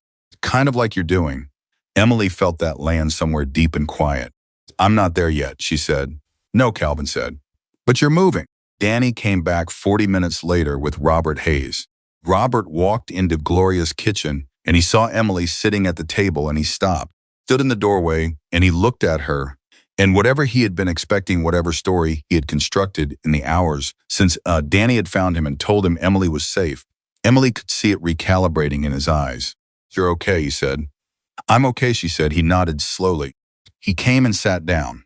For a moment, they just looked at each other, and Emily thought about the Tuesday morning when she had first noticed him sitting on his bench with his coffee held in both hands, and how she had looked at him and seen someone who was carrying something enormous with a dignity that most people in comfortable circumstances never had to develop. She had thought that first morning that she wanted to understand how he did that, how he kept the dignity intact. She understood better now. Did it by refusing to let other people's decisions about your worth become your own decision about your worth. Did it by staying present to what mattered, even when everything around you was designed to make you feel like nothing mattered. Did it by holding on, not grandly, not dramatically, but just consistently, one day after another, because giving up was a choice and you kept refusing to make it. I heard you didn't tell them anything this morning, Emily said. When they came to you. Robert looked at her steadily. No, he said, I didn't. They threatened you. Yes. And you still didn't tell them. He was quiet for a moment. Then he said, you were doing something that mattered. I wasn't going to be the reason it stopped. Emily pressed her lips together. She breathed through her nose for a moment. You're going to have to give a statement, she said. Investigators. What they did to you this morning, the intimidation, the threats, that's additional evidence. Matters. Robert straightened slightly. All right, he said. And what they took from you 3 weeks ago, the money from the envelope, that's documented in my notebook. You'll need to confirm it formally. All right, he said again. Robert, she looked at him directly. You are not invisible. What happened to you is not something the system gets to forget about. I wrote your name in that notebook the first day I started this, and I'm going to make sure it means something. He looked at her for a long moment, and then something shifted in his face. Not dramatically. Robert Hayes was not a dramatic man. The particular flatness that had been in his voice and his face since the morning she first talked to him, the flatness of someone who has learned to suppress the evidence of feeling things because feeling them publicly is a risk he can't afford. That flatness softened, just slightly, just enough to let something else show through. He nodded once. Okay, he said quietly. It was enough. Danny arranged the formal statement with Reyes that same afternoon. Robert was calm and precise in his account, practiced composure of a military man giving a debrief. Told them everything what happened 3 weeks ago, what happened that morning, the faces of the men, the words they used, the specific and deliberate nature of the threat. Reyes recorded it and asked follow-up questions, and at the end said, with a directness that Emily appreciated, your testimony is significant. Thank you. Robert received that with a small nod. When they came out, he and Emily sat for a moment in a small waiting area, alone for the first time since the morning. What happens now? Robert said. Now we wait for the case to build, Emily said. Marsh says it could be weeks before formal charges. The investigation is moving. The insider is being arrested. Evidence is in front of the right people, and it's solid enough to hold. Whitmore. He doesn't know it yet, Emily said, but the walls are closing. Robert looked at his hands. 23 people, he said. He had heard that number from Danny. That I identified, Emily said. There are more. You wrote all their names down. Yes. Why? Emily thought about it honestly. Because a name is the thing you have that's entirely yours, she said. You can lose your home, your money, your job, your sense of what comes next. But your name is yours. Writing it down was my way of saying, I see you. You're not background, you happened, and it mattered. Robert was quiet for a long time. Then he said, "You ever think about what you want? After all this settles down, what you want your life to look like?" Emily looked at him. "Yes," she said. "I think about it a lot." "What do you think about?" "Door with a lock on it," she said. "A desk. The kind of job where I can actually help people the way I used to." She paused. "I think I want to do something with what I've learned. The past 4 months. There are people in this city who are being exploited right now, and they don't know how to document it, and they don't know who to trust. They don't have anyone showing them that their situation can change." She looked at Robert. "Someone should do that. Someone who's been there." Robert looked at her with those steady eyes that had seen more of the world than they'd wanted to see. "You're going to be something," he said. It wasn't a compliment exactly. Closer to a statement of fact, delivered with the certainty of someone who has learned to read people accurately because his life has depended on it. Emily almost smiled. "Don't get ahead of things," she said. "I'm not," Robert said. "I'm just catching up to what's already true." That evening, Marsh called again. Her voice had a different quality than it had earlier in the day. Not relief was premature, but momentum, the specific quality of someone who has started something rolling and can now feel the weight of it building. "The injunction was denied," she said. 45 minutes ago. The judge reviewed the documentation of recording locations and ruled the motion without merit. Emily closed her eyes for 1 second. 1 full second of allowing herself to feel what that meant. "All evidence stands," Marsh continued. "We are clear to proceed. Emily, the financial analyst, has been working all afternoon on the extended documentation from your material. The operation is larger than we thought this morning. Significantly larger." She paused. "We're talking about a 7-year timeline, multiple cities, a coordinated regional network, not just a local one." Scale of it landed on Emily like something physical. 7 years, she said, at minimum. The Phoenix operation is the most recently developed arm. There are 2 others in neighboring cities that we're now coordinating with local investigators to examine. Marsh's voice was careful, controlled, but Emily could hear beneath it the specific register of someone who has just realized the size of the thing they're dealing with. "What you found, Ms. Carter, you didn't just uncover a local scheme. You pulled on a thread that goes a great deal further than anyone knew." Emily sat with that. 7 years, multiple cities. A regional network built on the deliberate exploitation of people who had been specifically chosen because the world had decided they didn't matter enough to defend. She thought about every Tuesday morning, every careful note, every photograph taken from a distance with a cracked phone, every hour she had spent, cold and tired and uncertain whether any of it would add up to anything. It had added up to more than she knew. "What do you need from me?" she said. "I need you rested," Marsh said. "I need you to have eaten a real meal. And I need you ready to give extended testimony tomorrow morning. Because what you know and what you observed is now the foundation of something considerably larger than a single county investigation." Emily looked across the room at Calvin, who was talking quietly with Marcus and Danny, and didn't know yet what Marsh had just told her. She looked at Robert Hayes, who was sitting with a second cup of coffee and a quiet dignity that had survived 7 years of an operation specifically designed to take things from people like him. She thought about what Calvin's sister must have felt, building herself back up, one day at a time, not knowing maybe what the end of it would look like, but moving toward it anyway, because stopping wasn't a choice she was willing to make. "I'll be ready," Emily said. "I know," Marsh said. "That's why I called you." She hung up. She sat for a moment. Then she stood up. She walked across to where Calvin was sitting. She said, "We need to talk." He looked at her face and understood immediately that something significant had changed. "Sit down," she said. He sat. She told him what Marsh had told her. The room went very quiet as she spoke. Marcus stopped moving. Danny put his phone down. Robert looked up from his coffee. When she finished, the silence held for a long moment. Then Calvin said, 7 years. Yes, multiple cities. Yes. He was quiet.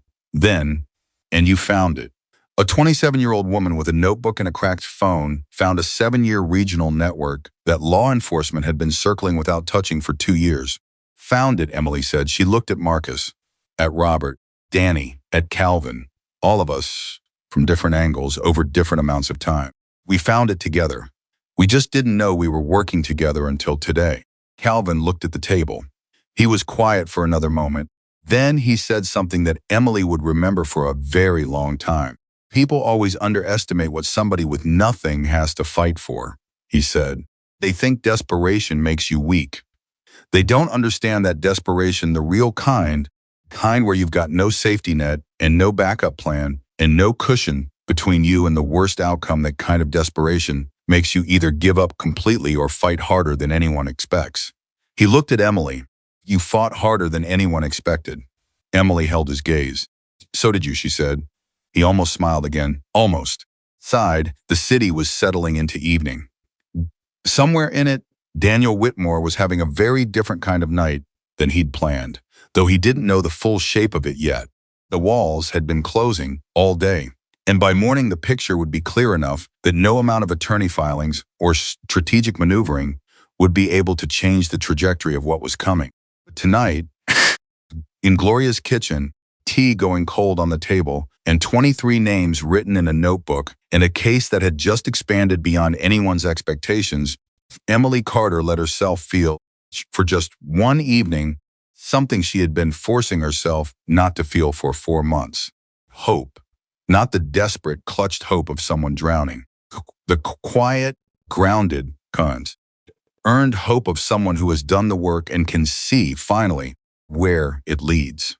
She picked up her notebook. She opened it to the page with the 23 names. She looked at them. Then she added 2 more. Marcus Webb, who watched from the inside and kept records for 3 years because he believed it would matter.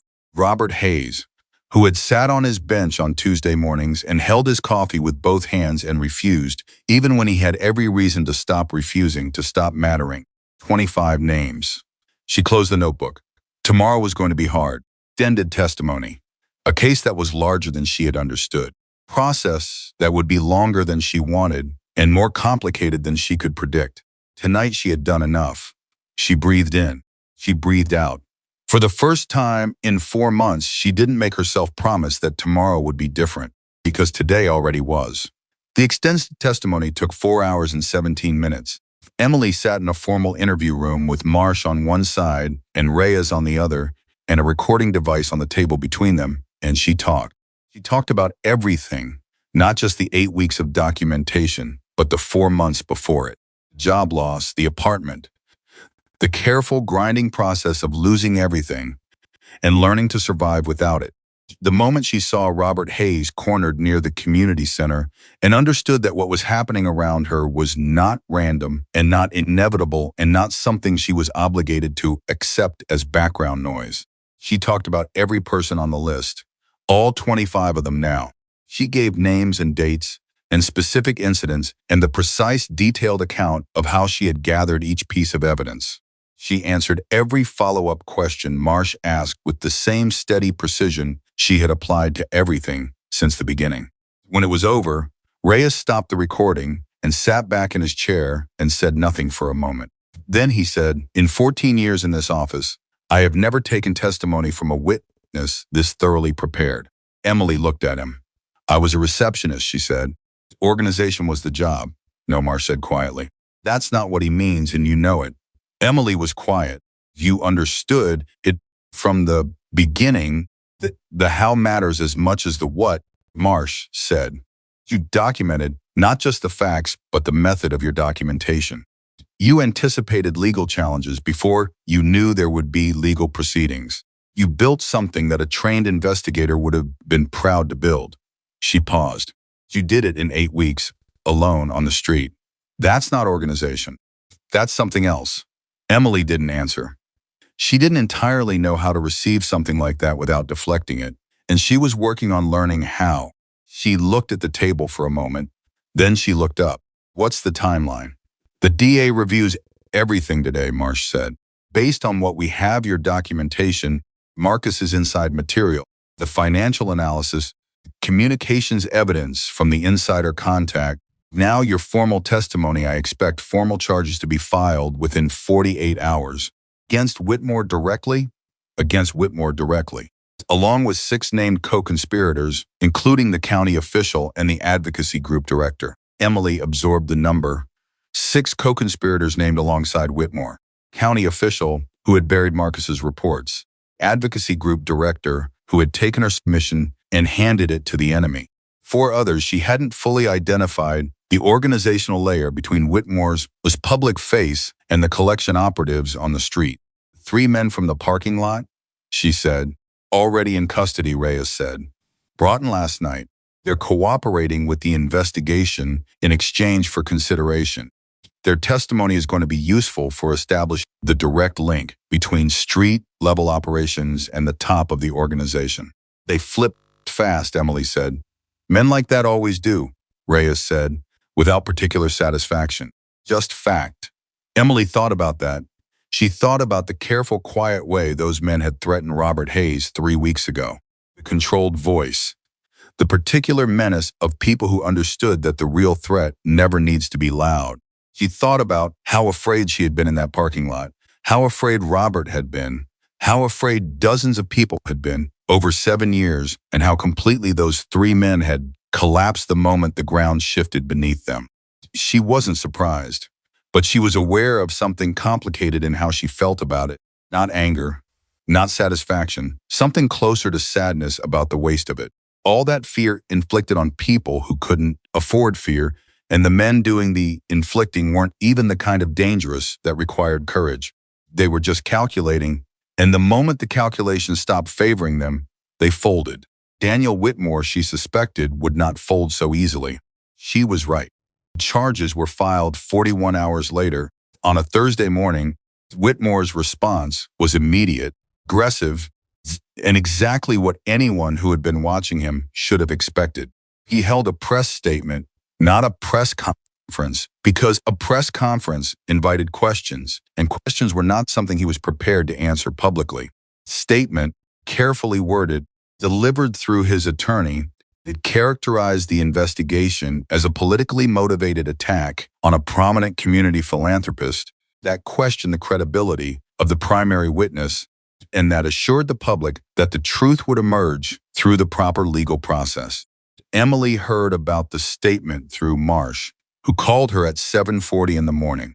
Going after your credibility, Marsh said. She said it without softening it. The statement doesn't name you directly, but it references the primary witness as a former employee with documented financial difficulties and a personal grievance against legitimate community organizations. Emily was quiet for a moment. He's framing my homelessness as a credibility problem. Yes, Marsh said, as if someone who lost their housing has a motive to fabricate evidence against a charity director. That will be his argument, Marsh said, that you had a grievance, that you were in a desperate situation, and that your documentation reflects bias rather than fact. Emily thought about the 41 hours of transcript, the recorded testimony, the methodical, precise, cross-reference documentation built over 8 weeks that lined up exactly with financial records Whitmore's own organizations had filed with the IRS, communications his own insider contact had sent through county systems, with meeting notes Marcus had kept from sessions where Whitmore's representatives had made decisions in front of witnesses who were now prepared to testify. Can that argument survive contact with the actual evidence? Emily said. No, Marsh said, it can't. The evidence doesn't rely on your word alone. Documentation is corroborated at every significant point by independent sources. But Emily, he's not making that argument to win in court. He's making it publicly. He's making it to the people in this city who know your name and don't yet know the evidence. Emily understood. The court was one battlefield. Public perception was another.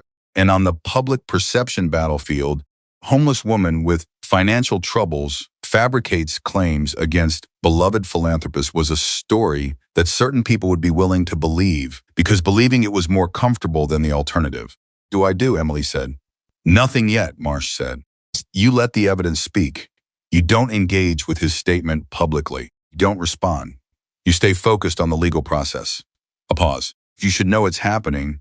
You should be prepared for the fact that will be people who believe what he's saying.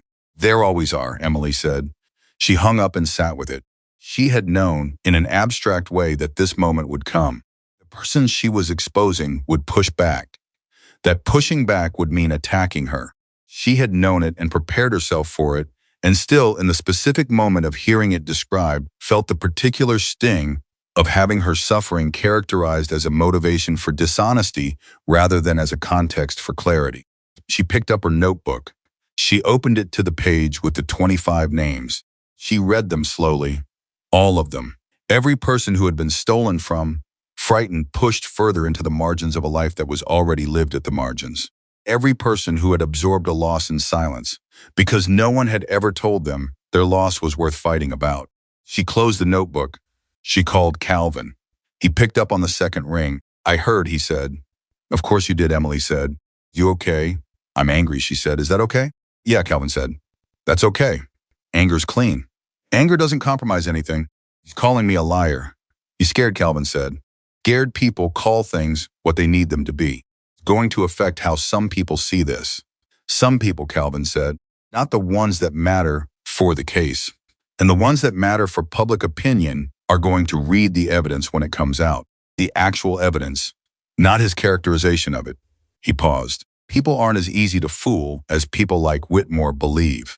He built his whole operation on the assumption that nobody was paying attention. He proved that assumption wrong once already. Emily breathed. "You're right," she said. "I know," Calvin said. "What do you need right now?" "I need to talk to Robert," she said. "Already one step ahead," Calvin said. "He's been asking about you since 6 this morning. Danny's bringing him over." Emily almost smiled. "You anticipated that. Wasn't hard," Calvin said. "You and Robert, you're the same kind of person. You need to know the people you're fighting for are still standing." Robert arrived 20 minutes later with the particular straightness in his posture that Emily had come to recognize as his version of armor. He came in, sat down across from her, said without preamble, "I heard what Whitmore's attorney said." "Yes," Emily said. "He called you a liar without using the word." "Yes." "Do you want to know what I think about that?" "Yes," Emily said. "I genuinely do." Robert looked at her steadily. "Spent 22 years in the Army," he said. "And in that time I learned one thing about people who attack the messenger instead of the message. They do it because they can't touch the message." He paused. "If he could challenge your evidence, he would challenge your evidence. Challenging you because the evidence is solid and he knows it." Emily held that for a moment. "That's a generous interpretation." "It's an accurate one," Robert said. "I've been watching people manage threats for a long time. A man who attacks the person instead of the facts is a man who has already lost the argument and knows it." Was, Emily thought, exactly the right thing to say. Not because it made her feel better, though it did, but because it was true. And truth was the thing she had been navigating by for 8 weeks. Hearing it stated plainly by someone she trusted was exactly what she needed to keep her orientation. "They're going to call you too," Emily said, "as a witness. Formally. In proceedings, he'll attack your credibility the same way." "Let him," Robert said quietly. "I testified in front of a military tribunal once about things considerably harder to describe than what happened in that parking lot and outside that community center." He looked at her. "Tell the truth in a room full of people who'd rather I didn't. Done it before." Emily felt something enormous and quiet move through her. "Robert," she said, "yeah, thank you for everything you did. For not telling them where I was. For the statement you gave. For being—" She stopped. She made herself continue. "For being someone whose name deserved to be in that notebook." Robert was quiet for a moment. He looked at his hands. Then he looked up at her. "You wrote us down," he said. "You wrote all of us down when the rest of the world was writing us off. That's not something a person forgets." 3 days later, Daniel Whitmore was arrested. It happened at 7:15 in the morning outside his home. It was a substantial property in one of Phoenix's better neighborhoods with a well-maintained garden and a 3-car garage, and all the visible markers of success that he had cultivated carefully over 7 years, as both genuine achievement and deliberate camouflage. Emily wasn't there. She didn't need to be. It had. Marsh had called her the night before to tell her it was happening. Emily had said, simply, "had, thank you." Meant it completely. She heard about the actual arrest through Calvin, who had his own sources and called her at 7:42. "Done," he said. Emily was sitting at Gloria's kitchen table with a cup of tea in her hands. "Done," she repeated. 6 simultaneous arrests. Whitmore, the county official, the advocacy director, three others, passed all within the same 30-minute window. Calvin paused. Marsh didn't want to give anyone time to warn anyone else. Smart, Emily said. Very, Calvin said. He stopped. Unusual for him. He was not a person who started sentences and stopped them. What? She said. The morning news is running it. The arrest. And they're running it with the full investigative context. 7-year timeline. The multiple cities. The victims. He paused again. They're running your name as the primary witness who broke it open. Emily set down her tea. My name. Community member who, while experiencing homelessness, conducted an 8-week investigation that provided the foundational documentation for a regional fraud and exploitation case.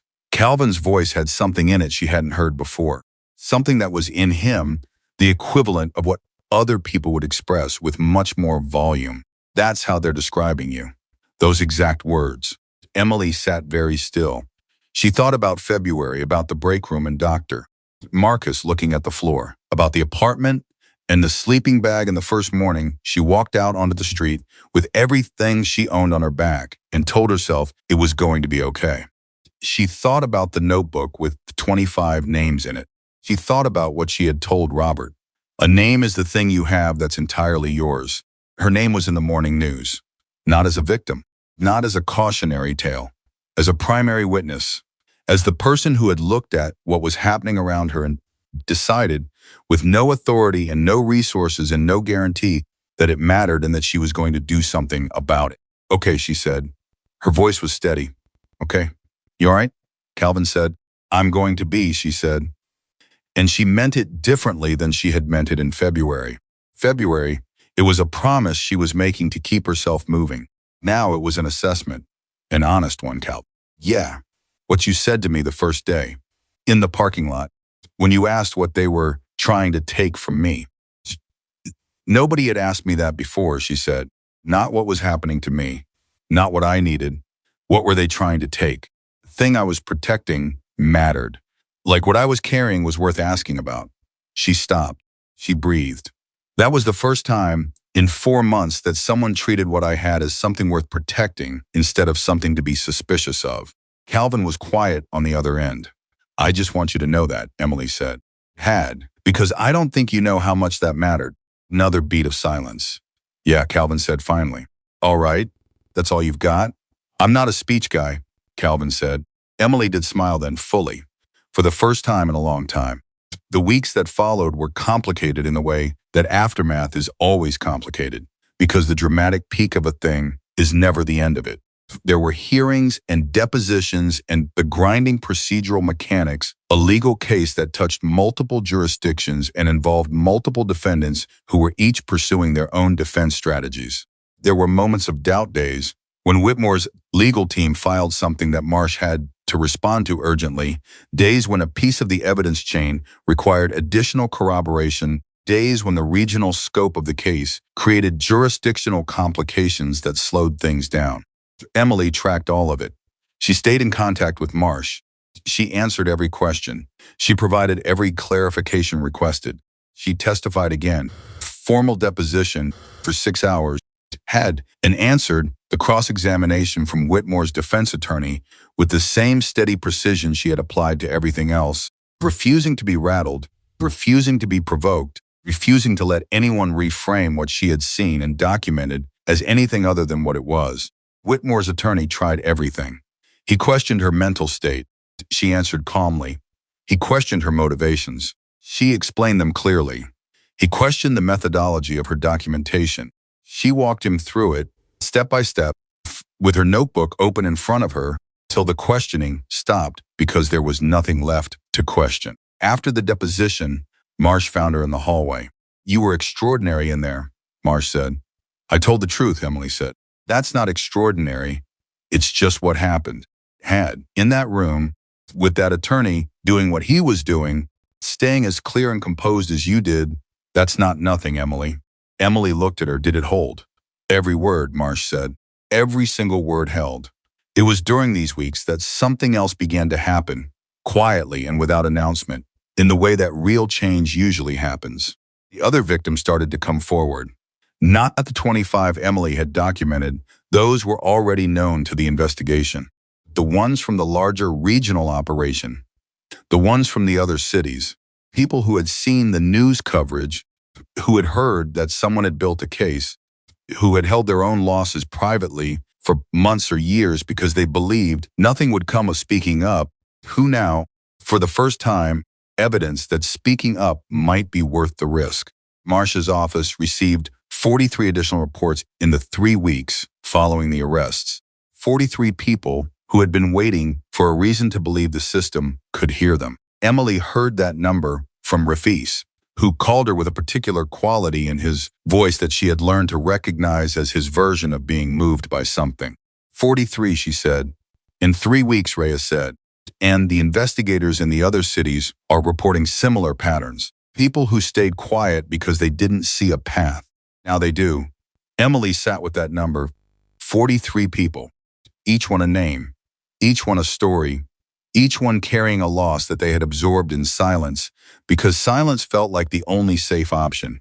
And now they were choosing a different option because someone had shown them it was possible. That's because of the documentation, she said quietly. Because people could see that what someone observed carefully and documented thoroughly could actually make something happen. They're not just hearing that someone spoke up. They're hearing that someone built something solid enough to hold. Yes, Reyes said. That's exactly right. Emily thought about the first night, the notebook, the question she had written at the top of the page. Who are they? And then the line at the bottom. Someone needs to fight for them. She had written that alone, in the dark, with nothing backing it up except the persistent and, she had sometimes worried, possibly irrational belief that what she had seen mattered and that doing something about it was worth the cost. 43 people coming forward in 3 weeks was the world answering that belief. She breathed through the weight of it. Then she picked up the phone and called Calvin. He answered on the first ring. I heard, he said before she could speak. 43, she said. Yeah, that's 43 more than there were a month ago.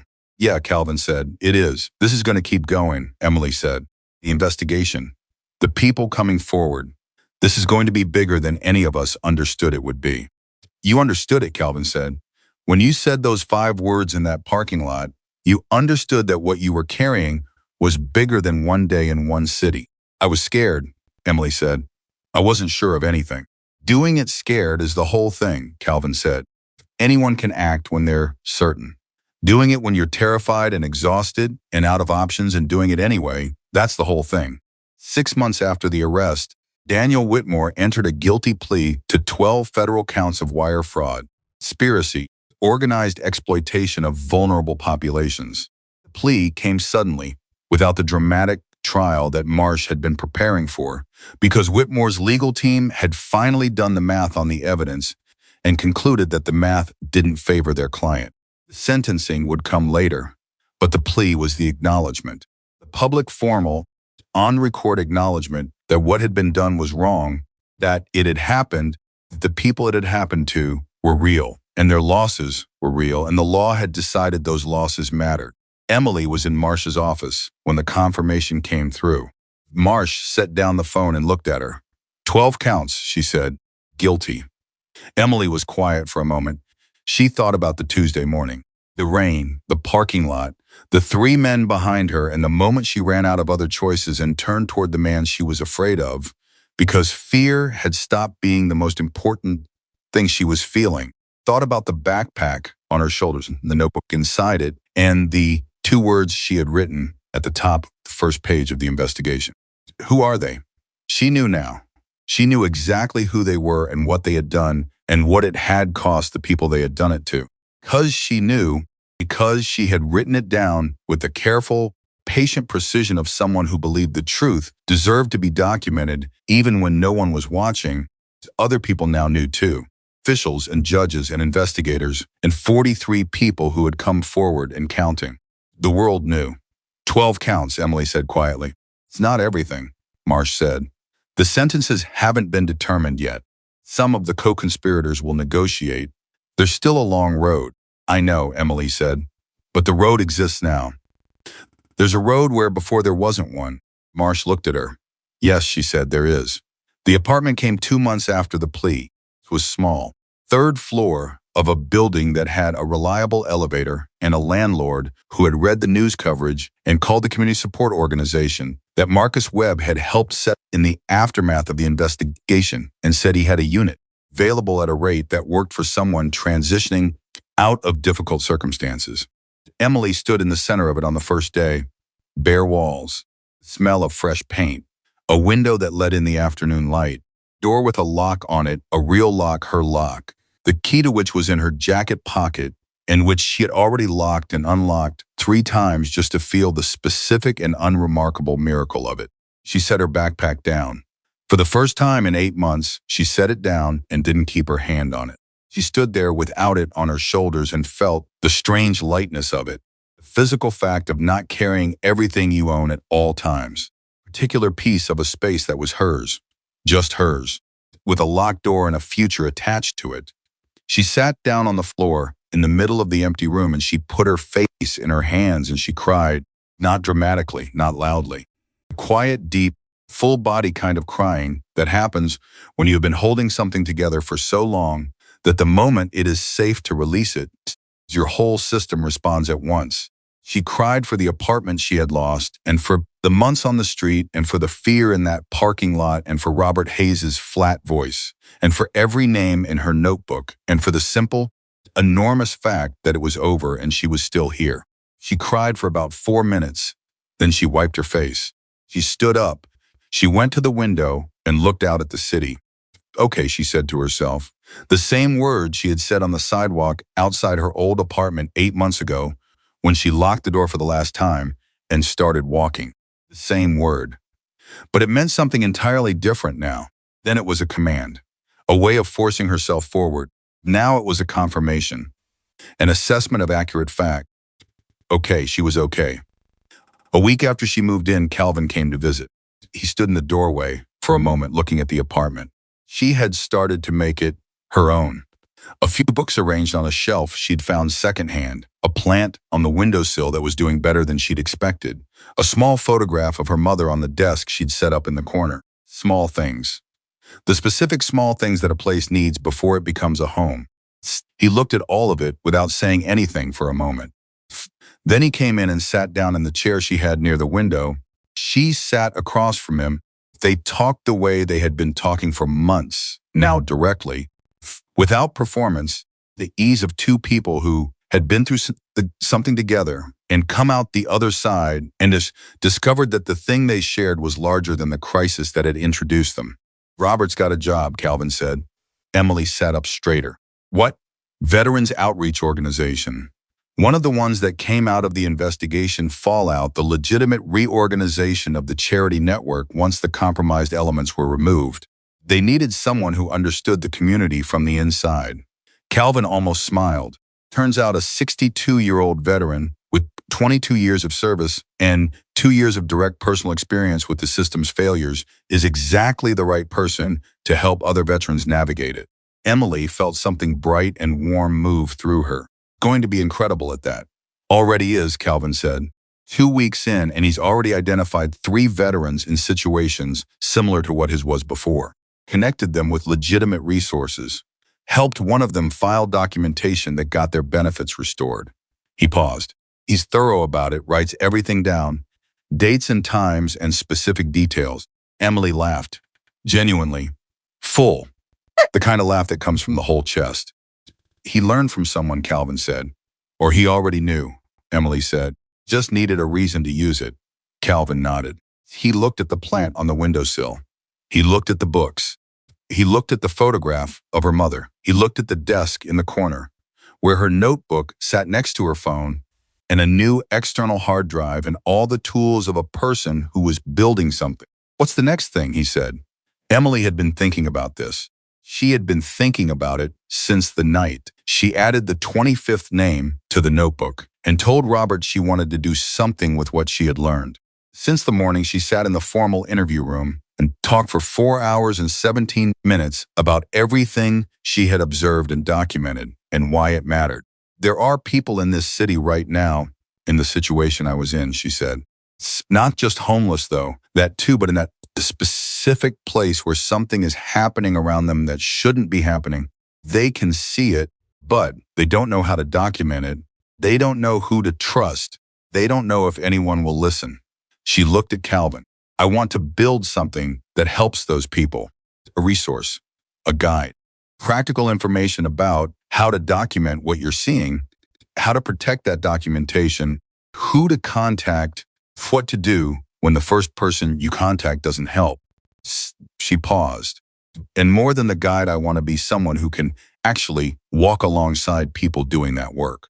The way you walked alongside me. Calvin was quiet for a moment. Big thing. Yes, Emily said. It's also the right thing, he said. Yes, Emily said. It is. You're going to need help. I know. I'm hoping to ask Marcus. He's been talking about formalizing the community network that came out of the investigation. There might be a way to connect what I want to do with what he's building. She looked at Calvin. I'm hoping I can ask you, not to run it, not to be responsible for it, just to be the person I can call when I'm not sure. Calvin looked at her for a long moment. The gray beard and the worn leather vest and the dark eyes that had been watching the world long enough to see most of what it had to offer. Yeah, he said, you can call. The sentencing hearing for Daniel Whitmore took place on a Tuesday morning in March. Emily sat in the gallery. She had the right to make a victim impact statement. She and several of the 25 people from the original documentation had submitted written statements. Robert Hayes had submitted one that Marsh told her afterward was one of the most quietly devastating things she had read in 20 years of prosecution. She did not read hers aloud. She had written it, submitted it, decided that she had already said what needed saying thoroughly and on the record. The courtroom was not a place she needed to perform in. The work was done. The truth was in. Whitmore stood when the sentence was read. 14 years. He stood very still when he heard it. Attorney was beside him. His expression, Emily watched it carefully from the gallery. One last act of the observation that had become her defining skill did not collapse. He had the composure of a man who had spent years controlling how he appeared to people who were watching. But beneath the composure, she saw something. He was diminished, not destroyed, not shattered. She was not naive enough to think that a man like Whitmore was capable of genuine reckoning in a single moment. Specific, confident enormity that he had carried into every room for 7 years, the invisible authority of someone who believes he is untouchable, that was gone. The room had decided otherwise. The truth had decided otherwise. She watched him be led from the courtroom. Then she stood up and walked out into the hallway. Robert was waiting for her. He had attended the hearing, sitting 3 rows behind her. Looked at her when she came out. 14 years, he said. Yes, she said. He was quiet for a moment. He was holding his coffee cup he always had. Coffee, it was a constant about him. This reliable detail of a man who had built a stability from the inside out, and he looked at her with those steady eyes. It's not enough, he said. For what was done, 7 years. Multiple cities, how many people? No, Emily said. It's not enough, but it's, yes, she said. It is. They stood there for a moment together in the hallway outside the courtroom. 2 people who had been standing in parking lots and community kitchens and shelter lines when the world had decided they were background. 2 people who had refused at different times and for different reasons and from different reserves of stubborn and exhausted determination to disappear. What do you do now? Robert said. Emily thought about the apartment with the locked door, the plant on the windowsill, the desk in the corner, the new notebook, already half filled with a different kind of writing than the careful surveillances. Notes of 8 months ago filled with the architecture of the things she was building, the resource and the network, and the guide that she hoped would give the next person who stood where she had stood a clearer path than the one she'd had to cut herself. Keep going, she said. Robert nodded slowly. Yeah, he said. That's the right answer. 3 months later, Emily published the guide. It was not a glamorous thing. It was a practical document, 42 pages, clear language, organized precisely, covering everything from how to document evidence in a way that would be legally admissible to how to identify legitimate reporting channels to how to protect yourself while doing investigation work in circumstances where you have limited resources.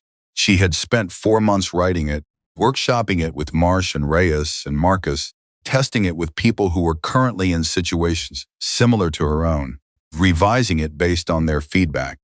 She distributed it through community organizations and shelters and churches and every channel she could access. And she put her name on the cover. She included her phone number at the back with a note that said, "If you need help using this, call me. Been where you are." The first call came 3 days after distribution. A woman named Sandra, 53 years old, who had been living in her car for 2 months and who had witnessed something at a donation site that felt wrong and who had been carrying that knowledge without knowing what to do with it. Emily answered the phone and said, "Tell me what you saw." Sandra told her, and Emily listened. The way someone had once stood in a parking lot and asked the right question and listened to the answer without judgment and said, simply, "You don't have to do it alone." Emily wrote Sandra's name in the new notebook, and then she got to work. Because that was the truth she had learned, the real one, under all the evidence and the testimony and the legal proceedings and the 14-year sentence and the 43 additional victims and the expanding investigation and the morning news and all of it. Under all of it, the truth was simple and it was old, and it was the kind of thing that sounds ordinary until you have lived the full weight of it. No one was ever nothing. Not the woman running through a parking lot with a bleeding forehead and a worn backpack and 5 words of desperation.